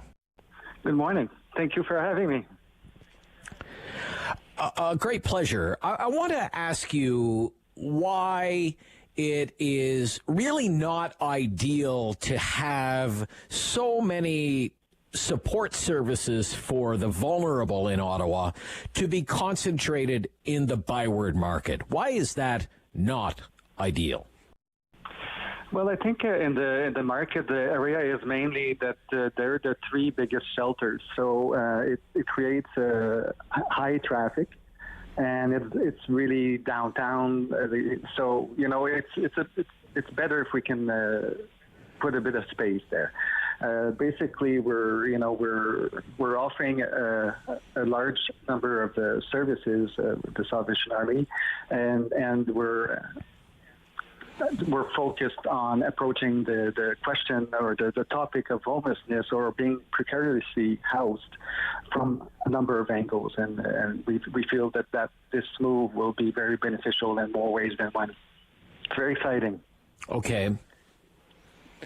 Very exciting. It would be nice if the services provided by the Salvation Army were not needed at all and that everyone shared in the prosperity of the nation's capital, but that's just not the case. What I would like to get at when I look, obviously, it's a building that's been part of the Ottawa landscape for a very long time. It's an aged facility. I'm wondering how stretched at capacity or how, say, beyond its limits now is that booth center? Food Center really has got a number of issues that we're addressing very directly via this new site on Montreal Road. It's old. It's an old Jewish school that it's more than 70 years old. It wasn't designed at all for the purposes that it's currently being used to, and so it creates a number of problems and barriers and difficulties for us to address a number of issues. So it's really not ideal. Which is why we went the purposely built facility way, where we can include all aspects of safety, security, making it welcoming and dignified for people and for people that live around the facility as well, because that's also important, and to be able to offer services in a conducive way, in a respectful way, in a positive way, and being respectful, that understanding that we offer different services for different people. We serve women, men, children, etc. So we want to be able to make sure that they all feel comfortable coming to see us and seek the help they need. We don't want people to lose their house. Okay. We want them to stay housed. It's been called a mega shelter by critics, by opponents, a mega shelter. How do you respond to that description of this center of hope, that it's a mega shelter? Well, I would like, first of all, to point out that the shelter only represents 15% of the whole. And over the last few years, we've done a lot of consultations. We've met a lot with different groups, different individuals, and we've reduced greatly the number of beds. So we have 99 beds right now, and it's much lower than what we currently have. And we're also we've added supportive housing, which was an important addition, I think, because it's so desperately needed, and people are going to be able to access that housing with support services on site. So that's very exciting as well. So we have a lot of services on site. I mean, we recently, Christmas is not that far away. We had the toy campaign with a partnership with Bell. We have summer camps in the summer. We have the community and family services where we assist families, households with kids, without kids, etc., with food, clothing, furniture, managing money. LEAP is an important program that we have in collaboration with Hydro. This program is for people who have gotten into arrears with Hydro. We don't want people to lose their housing because they got arrears with Hydro. We want to keep people to stay housed, safely housed. So that's a great program. So we address all these issues of people either being homeless or being precariously housed from different angles. We also have a Housing First team. So that's a whole team that's dedicated to housing people straight from the street into housing and with support. So I would say that, a lot of what we do is not sheltering, in other words. Okay. But on, just for comparison's sake, right now at the Booth Center, emergency shelter beds, how many do you have? We currently have 168 plus overflow. Okay, 168 plus overflow, rounded up to say close to 200. Roughly, so over 200. The new over 200. So at the new facility, basically the emergency shelter beds, it sounds as though it would be cut in half, down to 99. Is that right? Is that what you said, Mr. Provost? Yeah, exactly. So that's exactly right. We'll have other programs. We have space for transitional space for 30 people. So and the supportive housing and a number of programs. Of course, some of them I've already mentioned. That to help people either get housing with supports if needed, or to remain housed. If they're already housed, we don't want them to end up in our shelter. Or any shelter. Yeah. Supportive housing, tell me how that's going to work. What is that going to look like at the new facility? Can you describe that for me, please? Sure. Well, first of all, I think it's a beautiful building. It doesn't look like your typical. It could be an apartment building. It could look like anything. And it's the support on site. They're going to have they're all bachelor suites. They have their own kitchenette. They have laundry on site. They have storage space on site. There's staffing on site. Their supports. The supports is going to vary depending on the person's needs, the people's needs, and there's going to be balconies. There's common spaces there that they can have different activities and balconies to have a normal life. In other words, yeah.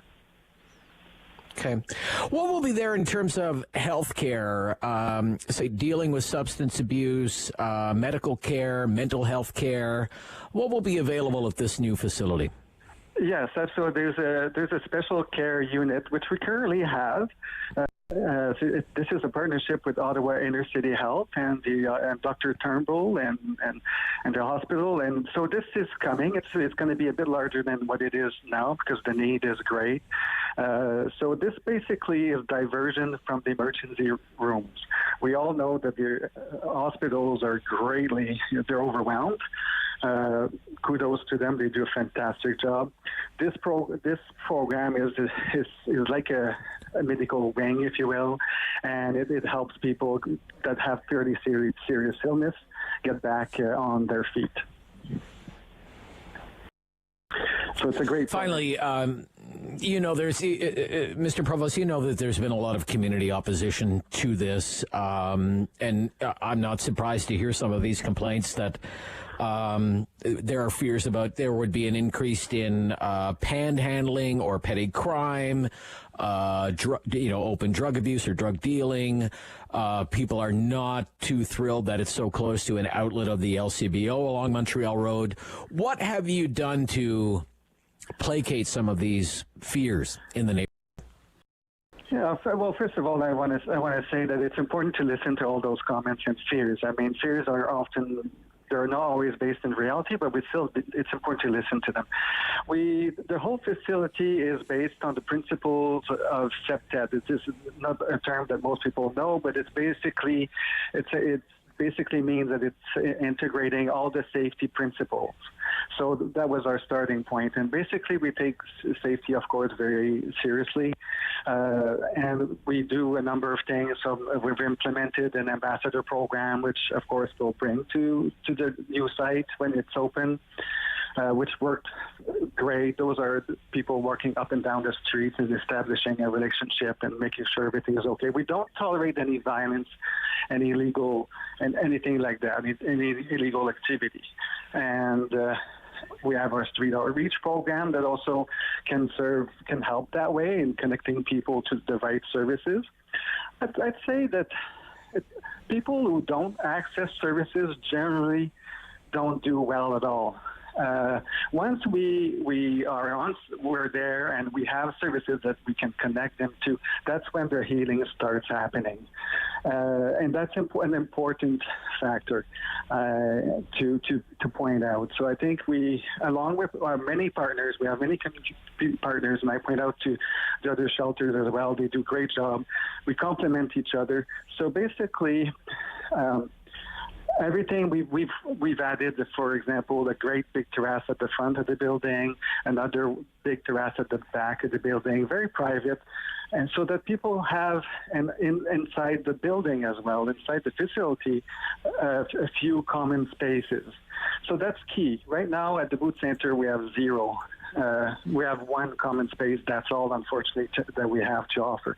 So this is going to be a great improvement on the current situation. If we give people space and create the opportunity for them to be on their own, if you will, and if we engage them in services, that's when we're going to see people turning their life around. Okay. All the best, Mr. Provost. Thank you. Thank you very much. I appreciate it. Yeah. Marc Provost is Executive Director of the Salvation Army Ottawa Booth Center. Up next, sports with Steve Warne. This is the Rob Snow Show on City News.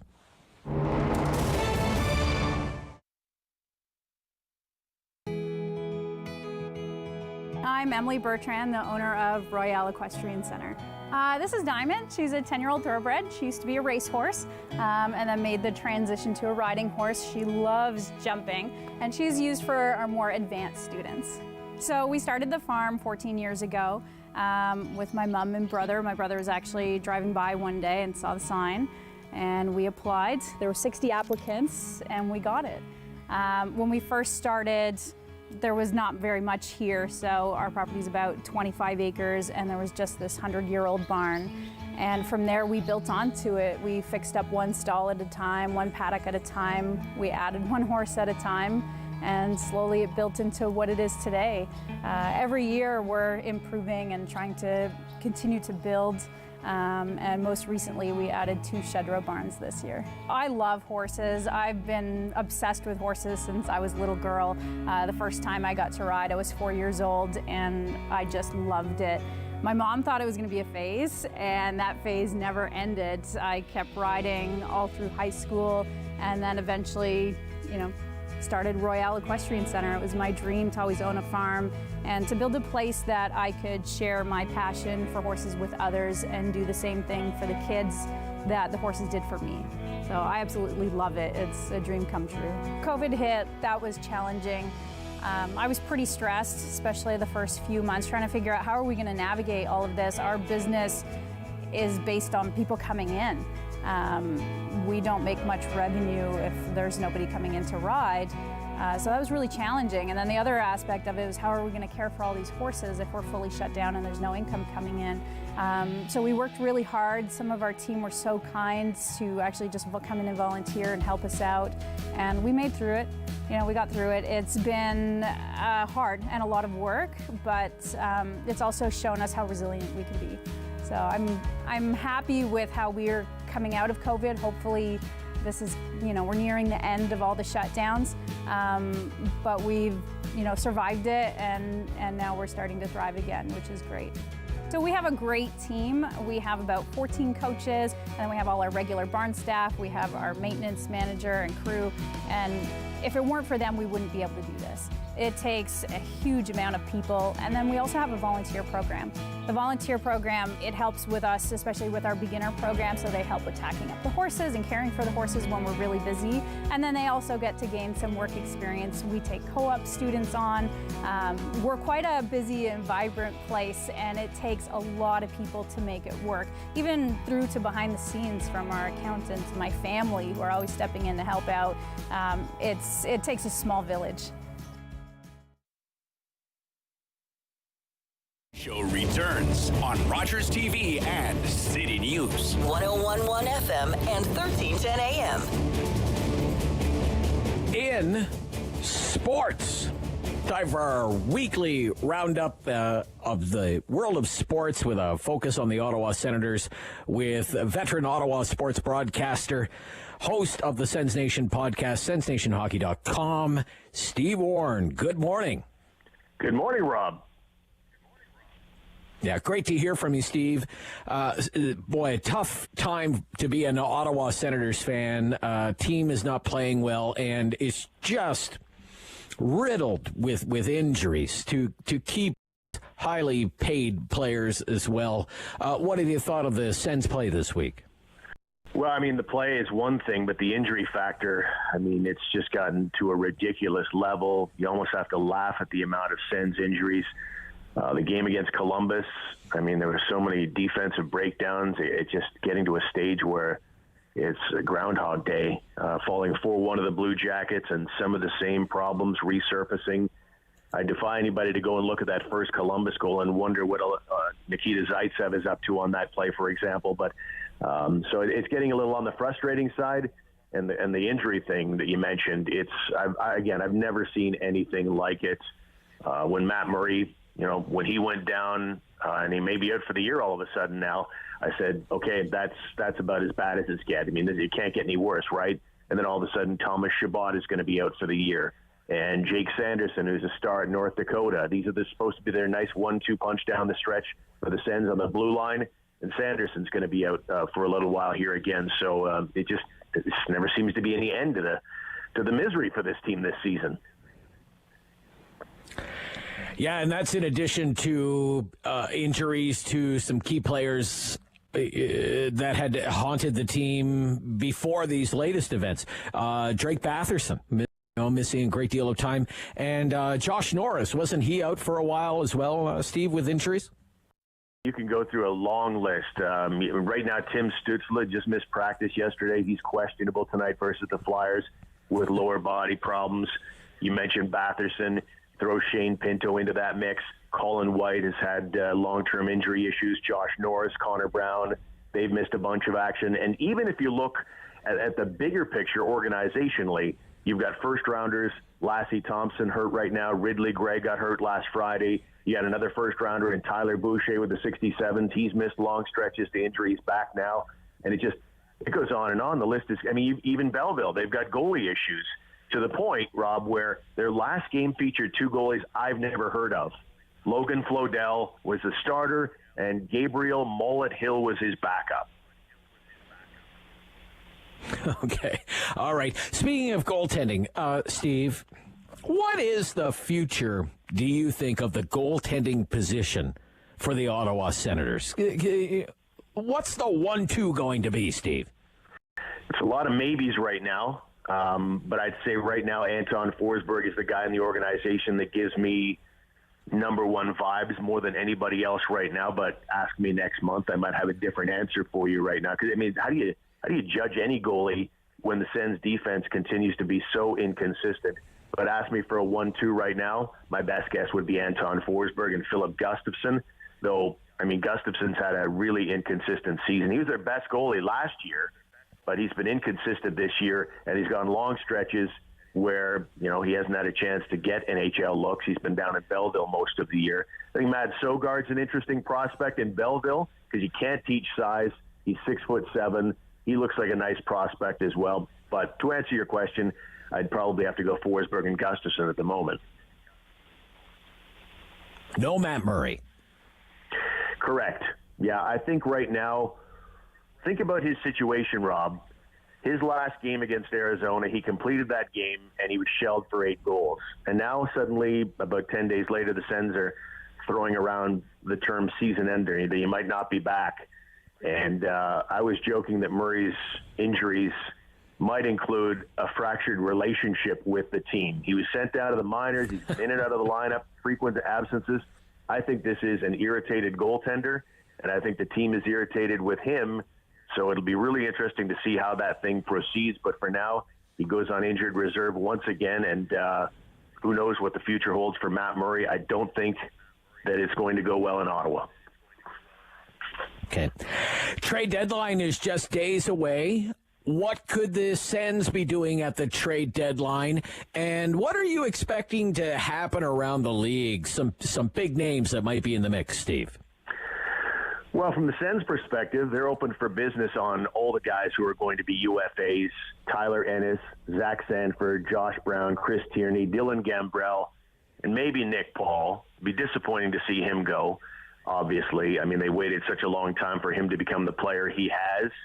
And honestly, I think that sometimes we put too much value on the goals and assists. They're obviously crucial, don't get me wrong, but I kind of feel like Nick Paul falls into that J.G. Pajot category where, maybe you overpay him a little bit, but if you ask Lou Lamoriello with the Islanders if he regrets that signing, I'd say he would tell you not for a second. As far as around the league goes, I think the big name that everybody's got circled right now, and he lives here in the off-season, is Claude Giroux of the Philadelphia Flyers. And it certainly sounds like, as the Flyers are in town tonight to take on the Sens, that Claude Giroux will not be with the team. So obviously the team is trying to trade him at this stage of the game. He's obviously signed off on that concept, and so that's something you can almost take to the bank, that Giroux will be somewhere else. Sounds like the Florida Panthers and the Colorado Avalanche are quibbling over trying to acquire him, so that would be the big name that pops to mind immediately around the league. Hey, Steve, thanks for the update this week. Talk next week. Have a great weekend. You too, Rob. That's Sports with Steve Warne of the Sens Nation podcast and SensNationHockey.com. Coming up right after the news, all the latest in provincial politics. It's Queen's Park Week in Review on the Rob Snow Show on City News.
In Ottawa and the Valley.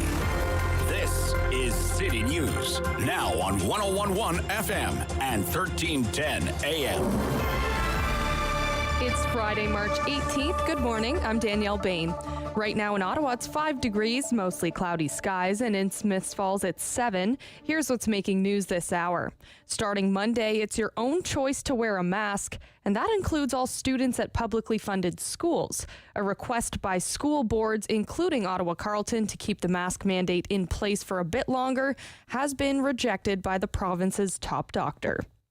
A college teachers' strike was avoided at the last second. A deal was announced late last night, sending the Union for College Faculty and the colleges to binding interest arbitration. A third party will choose a compromise from each side's final offers. A record high 2,669 hate crimes were reported to police in 2020. Statistics Canada says the figure shot up 37% from 2019 as the overall rate of police-reported crime dropped 10%. Statistics Canada says the increase in hate crimes reported in 2020 may be underestimated because not all incidents are reported to police. Another big jump in the price at the pumps tonight. Enpro predicts the price of gas will go up 7 cents a litre at midnight, so fill up while you can. And in sports, the Senators look for their first win in 4 games as they take on the Philadelphia Flyers at home tonight. City News Time, 11:31. I'm Danielle Bain. For news anytime, follow up online at ottawa.citynews.ca. The world is changing. So keep up with Rob. The Rob Snow Show returns on Rogers TV and City News, 101.1 FM and 1310 AM. Okay. Time for Queen's Park Week in Review. And I think the gang is all here. Is the gang all here, David? We have managed to assemble the gang? Yes, everyone's here. Oh, everyone's here. Okay, excellent. Okay, Queen's Park Week in Review. John Fraser, Liberal MPP, Ottawa South. John. Well, good morning, Rob.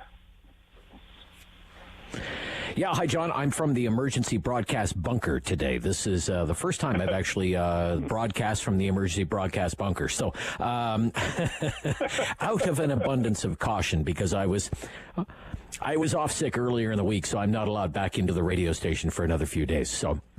So this is, we've jerry-rigged the emergency broadcast bunker, got it up and running again.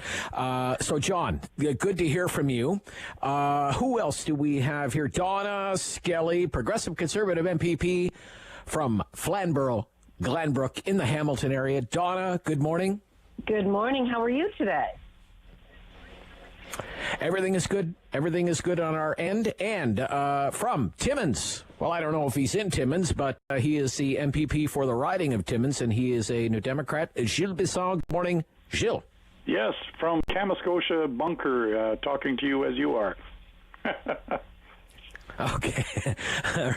All right. It sounds good. So we're spread out all over the place. This is really, we'll see how this goes. Okay. I want to start with this. And we'll start with Gilles. Gilles, there are all kinds of rumors that the Ford government could call the election early, by about a month. And I guess the thinking is we want to get ahead of pandemic bad news, potentially, or economic-related bad news. I want to know, what do you think of these rumors? What is your reaction to these rumors? Rumors. Gilles? I think it is just a rumor. I would be very surprised if the Premier were to decide to call the election in the month of April, trying to get ahead of what we know are going to be spike in numbers, because the medical table has come back and said we are going to have an increase in the number of cases. There will be more hospital admissions. The question is how much. Let us all hope together that it's going to be okay. And with what's going on in our schools without masks, who knows? We may end up with a higher spike. So I would be very surprised if the Premier were to do it, but I wouldn't put it past him, in the sense that doing so, I think, would be a pretty cynical move on the part of the Premier, and it would remind me of an election in 1990 where the then Premier, Mr. Peterson, decided to call an election to coincide with polling numbers, and I think the public sees through that, and I think Mr. Ford is astute enough as a politician not to pull off a stunt like that. Well. Then maybe you should be hoping that he pulls off an early election, given how that election that you mentioned turned out. It turned out not bad for well, your it turned out team, not bad, but that's not the way that campaign should go. We have fixed date elections, and we should respect that. Okay. John, Fraser, Liberal Ottawa South. What do you make of these rumors? And let's say the election was called early. How would you react to that? Just get out and start knocking on doors. That's the first thing you do. You have to move quickly. That's what elections are all about. You need to be ready for them. It'd be really cynical for the Premier to do that. I don't, I think right now, as we're coming out of this, we have to be focused on what we're doing to come out of COVID. We're still in COVID, and I would have hoped the government took a more cautious approach in places like schools, given all the advice that was there. Look, when election's called, you just get to work and get going, and you need to be ready for the election. We're ready for the election. I'm ready for the election in Ottawa South. I don't think that it's going to be an early election call, but I've been wrong before. All right, Donna, it's your turn. I need you to confirm the rumor. It is a rumor. The real news story here is who started it. Was it the NDP or the Liberals? I mean, it's a rumor. We are not going to the polls early.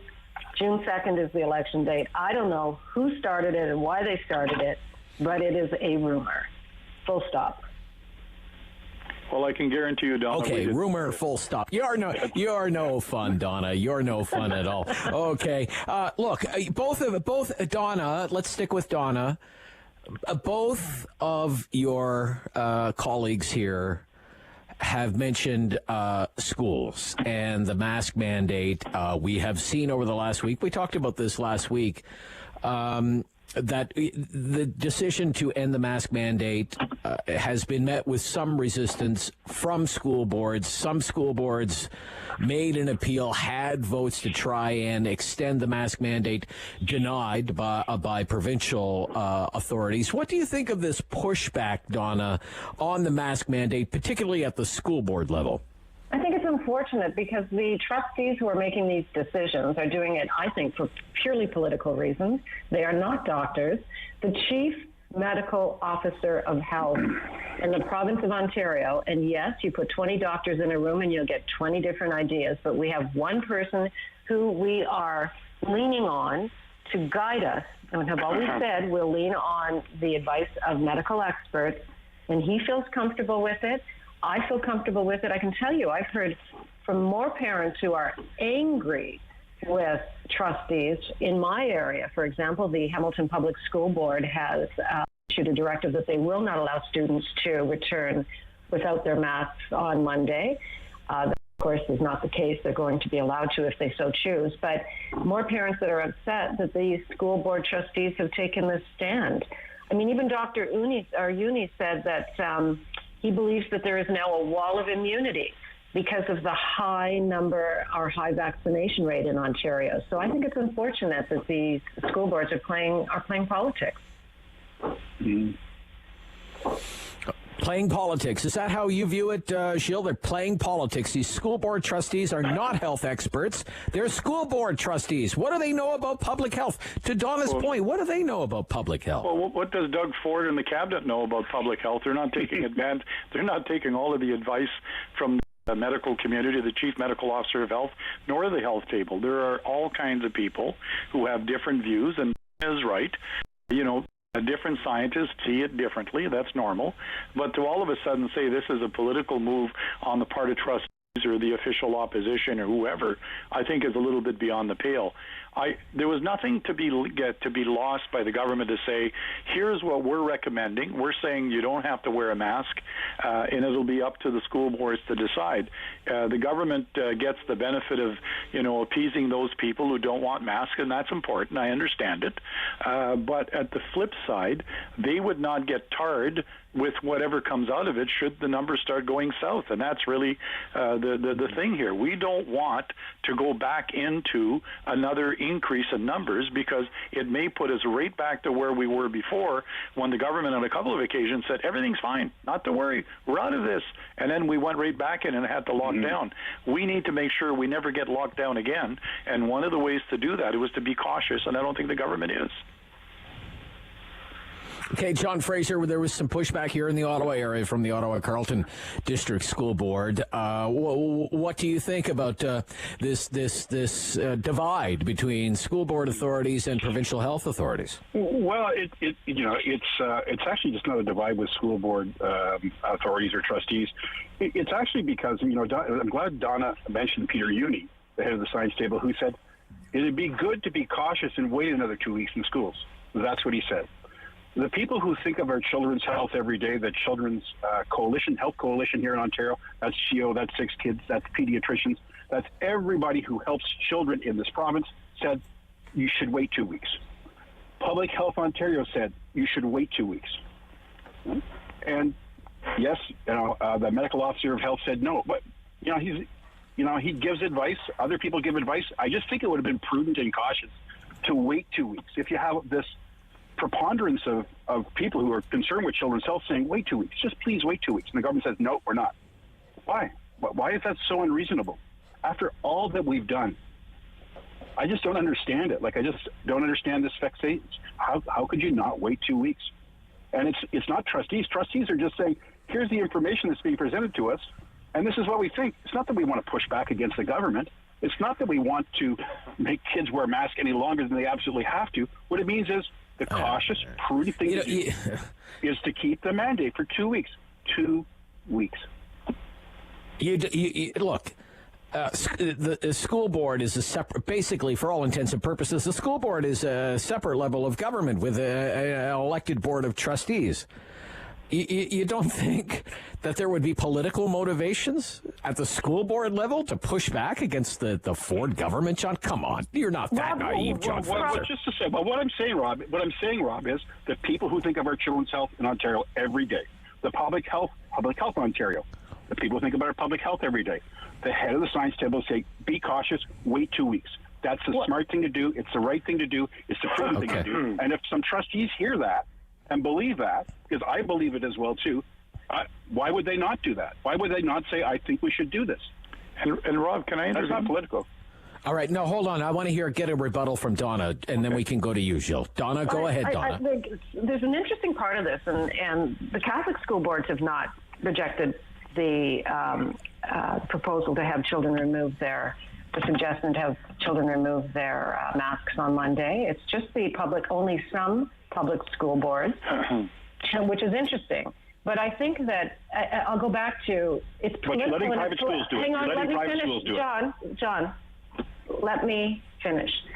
This is purely political on your part. You would not. Yes, it doesn't matter what we decide. You are pushing. You're looking for some wedge issue to give yourself some sort of an advantage moving forward as we get closer to an election. Parents can still allow their children to wear masks, and teachers can still wear masks. But you would not, if we had said we're going to wait 2 weeks, you'd say, come on, why not just wait until the end of the school year? We're so close. You don't want to give us an inch. You've never come on board with anything that we've proposed. It is true. And you're going to do it right through to the end of the election. And Gilles, your party's no different. This is purely political, and it has nothing to do with anything other than trying to find a way to say we're doing something wrong. You would never have said relax restrictions, not one step of the way, never. Why are you letting private schools do it? Why are you letting private schools do it? My turn? Yeah. So talk about the pot calling the kettle black. Go ahead, Gilles Bisson. Yeah, talk about the pot calling the kettle black. You're going to try to make everybody believe that the Conservative caucus, the Conservative cabinet, and the Premier are not doing things for political reasons. Only the opposition and the trustees across Ontario are doing things for political reasons because you're all above that? Come on, nobody buys it. The reality is there are all kinds of people in the health community who have suggested this may be too soon. And I think there are people like myself and John and others who are, and including a lot of Conservative trustees across Ontario. You forget that a lot of these trustees are not New Democrats. They're Conservatives. Matter of fact, the minority of them are New Democrats. So your own party members who are on What trustees, party? Whoa. conservatives, there are conservative members, there are conservative card-carrying members who are trustees in Ontario who are saying, let's be cautious. My own Chamber of Commerce, which is not a bastion of New Democrats, are saying, we're glad that we're starting to remove the restrictions, but we need to be cautious.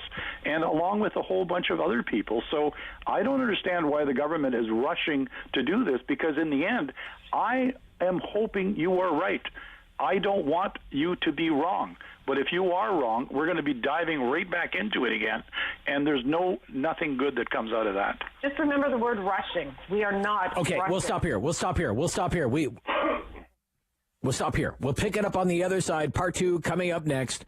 Queen's Park Week in Review, talking about all the hot issues in Ontario politics. This is The Rob Snow Show on City News.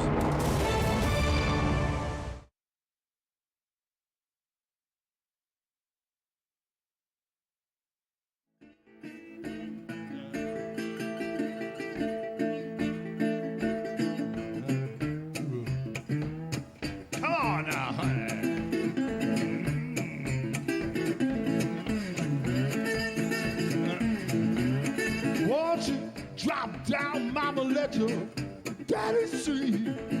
You got something, baby, to keep on working me. Oh, my mama don't allow me. Still out all night long. She said, now you all the young John. And the woman gonna treat you wrong. But you know that one of these mornings and just like a squirrel, baby, grab a lemon, swirl around the world. Boy, my mama don't allow me. Still out all night long. Honey. She said, now you all the young John. And the woman gonna treat you wrong. Honey. Drop down. Come on. My mama don't allow me. Still out all night long. She said, man, who you are the young John? Man, that woman gonna treat you wrong.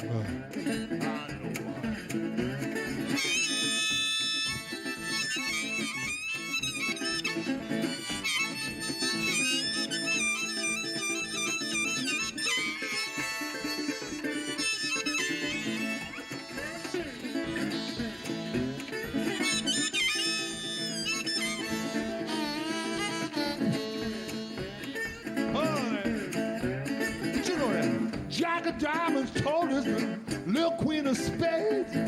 Come on now, sweetie, let's get on the creeping way. Oh, my mama don't allow me. Stayed out all night. She said, now you are the young John. Ah, the woman's gonna treat you wrong. Nah, baby.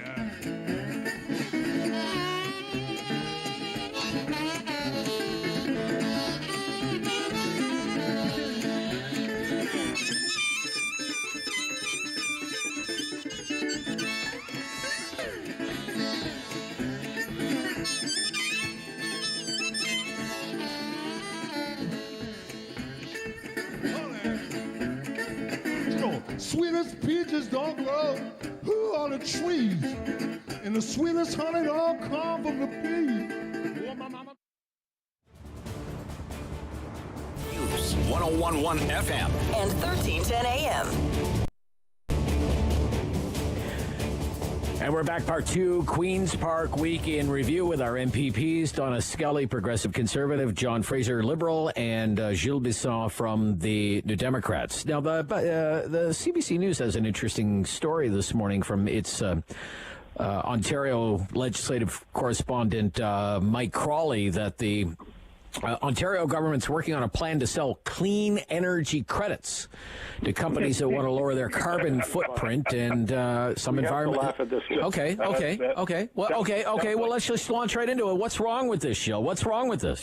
Well, the irony is here's the Conservative government who got elected in 2018, who said we're getting rid of cap and trade. That's a terrible system. Part of the cap and trade system. And this is not a cap and trade that they're proposing, by the way. Let's be very clear. Part of the cap and trade system is what we're announcing as a possibility now. Plus, the government decided that by removing cap and trade, it forced the federal government to impose a carbon tax on us here in Ontario that we wouldn't have had if we would have kept in place cap and trade. So it's kind of interesting to watch Premier Ford and the Conservatives sort of twist in the wind in order to be able to try to deal with issues that they're only now 4 years later starting to figure out, because there's an election about 6 weeks away, that people are concerned about the environment. Will this move fix the environment? Absolutely not. All it'll do is allow a company to pay to pollute. But why did they get rid of cap and trade and force us into a carbon tax and then do all of these backflips 4 years into their mandate is quite ironic. Okay, John Fraser, your reaction to this story, please. Pretty much the same as Gilles. It sounds like half a cap and trade. So the government came in and they tore down the system of cap and trade and didn't put anything into place. And now, months before an election, it's discovered, it's had this epiphany, and it's discovered the environment, and it's taking what really is a half measure that it's not going to help anything. And there was a system of trading credits that would have kept us from the federal carbon tax, kept us out of that. It was working. The government tore it down just simply because Doug Ford wanted to tear it down, just like he fired the independent child advocate. If you go back to 2018, 2019, this government was just so busy tearing things down. And now we're getting close to an election, and Doug Ford, wants us to believe that he's green. I don't think so. Okay, Donna, you've heard from your critics. It's half-capped. You're half-capped. Your government is half-capped. What do you think? Well, both the Liberals and the NDP believe the best way to address climate change is to make it so absolutely expensive for drivers to drive that they simply will park their car, and we're seeing the results of that now. We had the highest energy rates ever under the Liberals. It's the reason the Green Energy Act is the reason I got into politics, and those decisions drove manufacturers out of Ontario. We believe that the best way to fight climate change is to invest in companies that are, for example, building electric vehicles. We have more auto manufacturers locating in Ontario, and you've seen recent announcements because of the environment that we are building to support these projects. We are, just yesterday, the Premier was in Northern Ontario talking about how we're going to work with producers in the Ring of Fire to tap into the resources here in Ontario, to build and to help the manufacturers of green electric vehicles. ArcelorMittal de facto, that's in my riding, in my city of Hamilton, is now going to be the leader in green steel, and it's because of an investment by our government to invest in this type of technology. We look at a wholesome approach. We want to invest in companies that are building electric vehicles. We're going to build the roads, the infrastructure for these vehicles to drive. We're training the workers in the trades to help work in these manufacturing facilities. Unlike our predecessor that drove companies out of Ontario and thought the best way to fight climate change is to make it so expensive you can't turn on your heat or your electricity, and you can't even jump behind the wheel of your vehicle, you'll park it. Donna, the only problem is the highest energy prices are under your watch. Yes, the Liberals were bad. You and I will agree their energy plan, when it came to electricity, drove the prices through the roof. but we are now paying more for every form of energy, more than we did 4 years ago. That's the first point. The second point is you did backflips to get rid of things like rebates for people to be able to buy electric cars. You got rid of the infrastructure for people to charge their cars. And now, 6 weeks before an election, oh my God, we finally figured out there's something called the environment. Well, let's hope you don't get away with it. And I can't wait to see your plan then for housing, because you'd probably give rebates to people to build homes. Look, the best thing to do is to make enough vehicles that they become affordable. We're not going to give rebates to rich people to buy electric vehicles. We're going to make the vehicle affordable for everyone. All right. We're talking about elections. Go ahead, John. Here's what Doug Ford said. You know what? I'm going to cut your gas prices. Is he? No. Yeah. I'm going to reduce your hydro prices. Has he? No. I'm going to give you a 20% income tax cut. Never happened. What he did to Laurent was bucket beer, but 6 months later, as I've said before, it went flat. Rob, can I jump in? Go ahead. I just want to say one thing. Have the Liberals not left this province in an absolute mess? Look, you governed in the best of times. You governed in the best of times, and you wasted money, and you invested in projects that were such as the Green Energy Act, and don't forget the gas plant scandal in Orange and everything else. You left, John, our province in an absolute fiscal mess. No, we didn't. And now we once again have to come in and during a pandemic try to figure out how to clean it up. Long-term care, from 2011 to 2018, the Liberals created 600 long-term care beds. You didn't invest in our It's certainly not a kumbaya moment. It's not a kumbaya moment. I'm not feeling the kumbaya. You know, when Yakabuski was here, we used to end this segment with kumbaya, and it's just not happening now. Look, we've got to run. Thank you, everyone, for your time. Have a wonderful weekend. Thanks again. We'll talk soon. Bye-bye, everyone. Bye-bye. That's Queen's Park Week in Review with Donna Skelly, PC MPP, Flamborough-Glanbrook is her riding Hamilton area. John Fraser from the South End here, Liberal Ottawa South, and Gilles Bisson from the riding of Timmins, longtime New Democrat and government house or opposition house leader for the New Democrats. And that's it for the Rob Snow Show for today. Back on Monday. Have a wonderful weekend. Derick Fage is in for Sam LaPrade coming up right after the news on City News.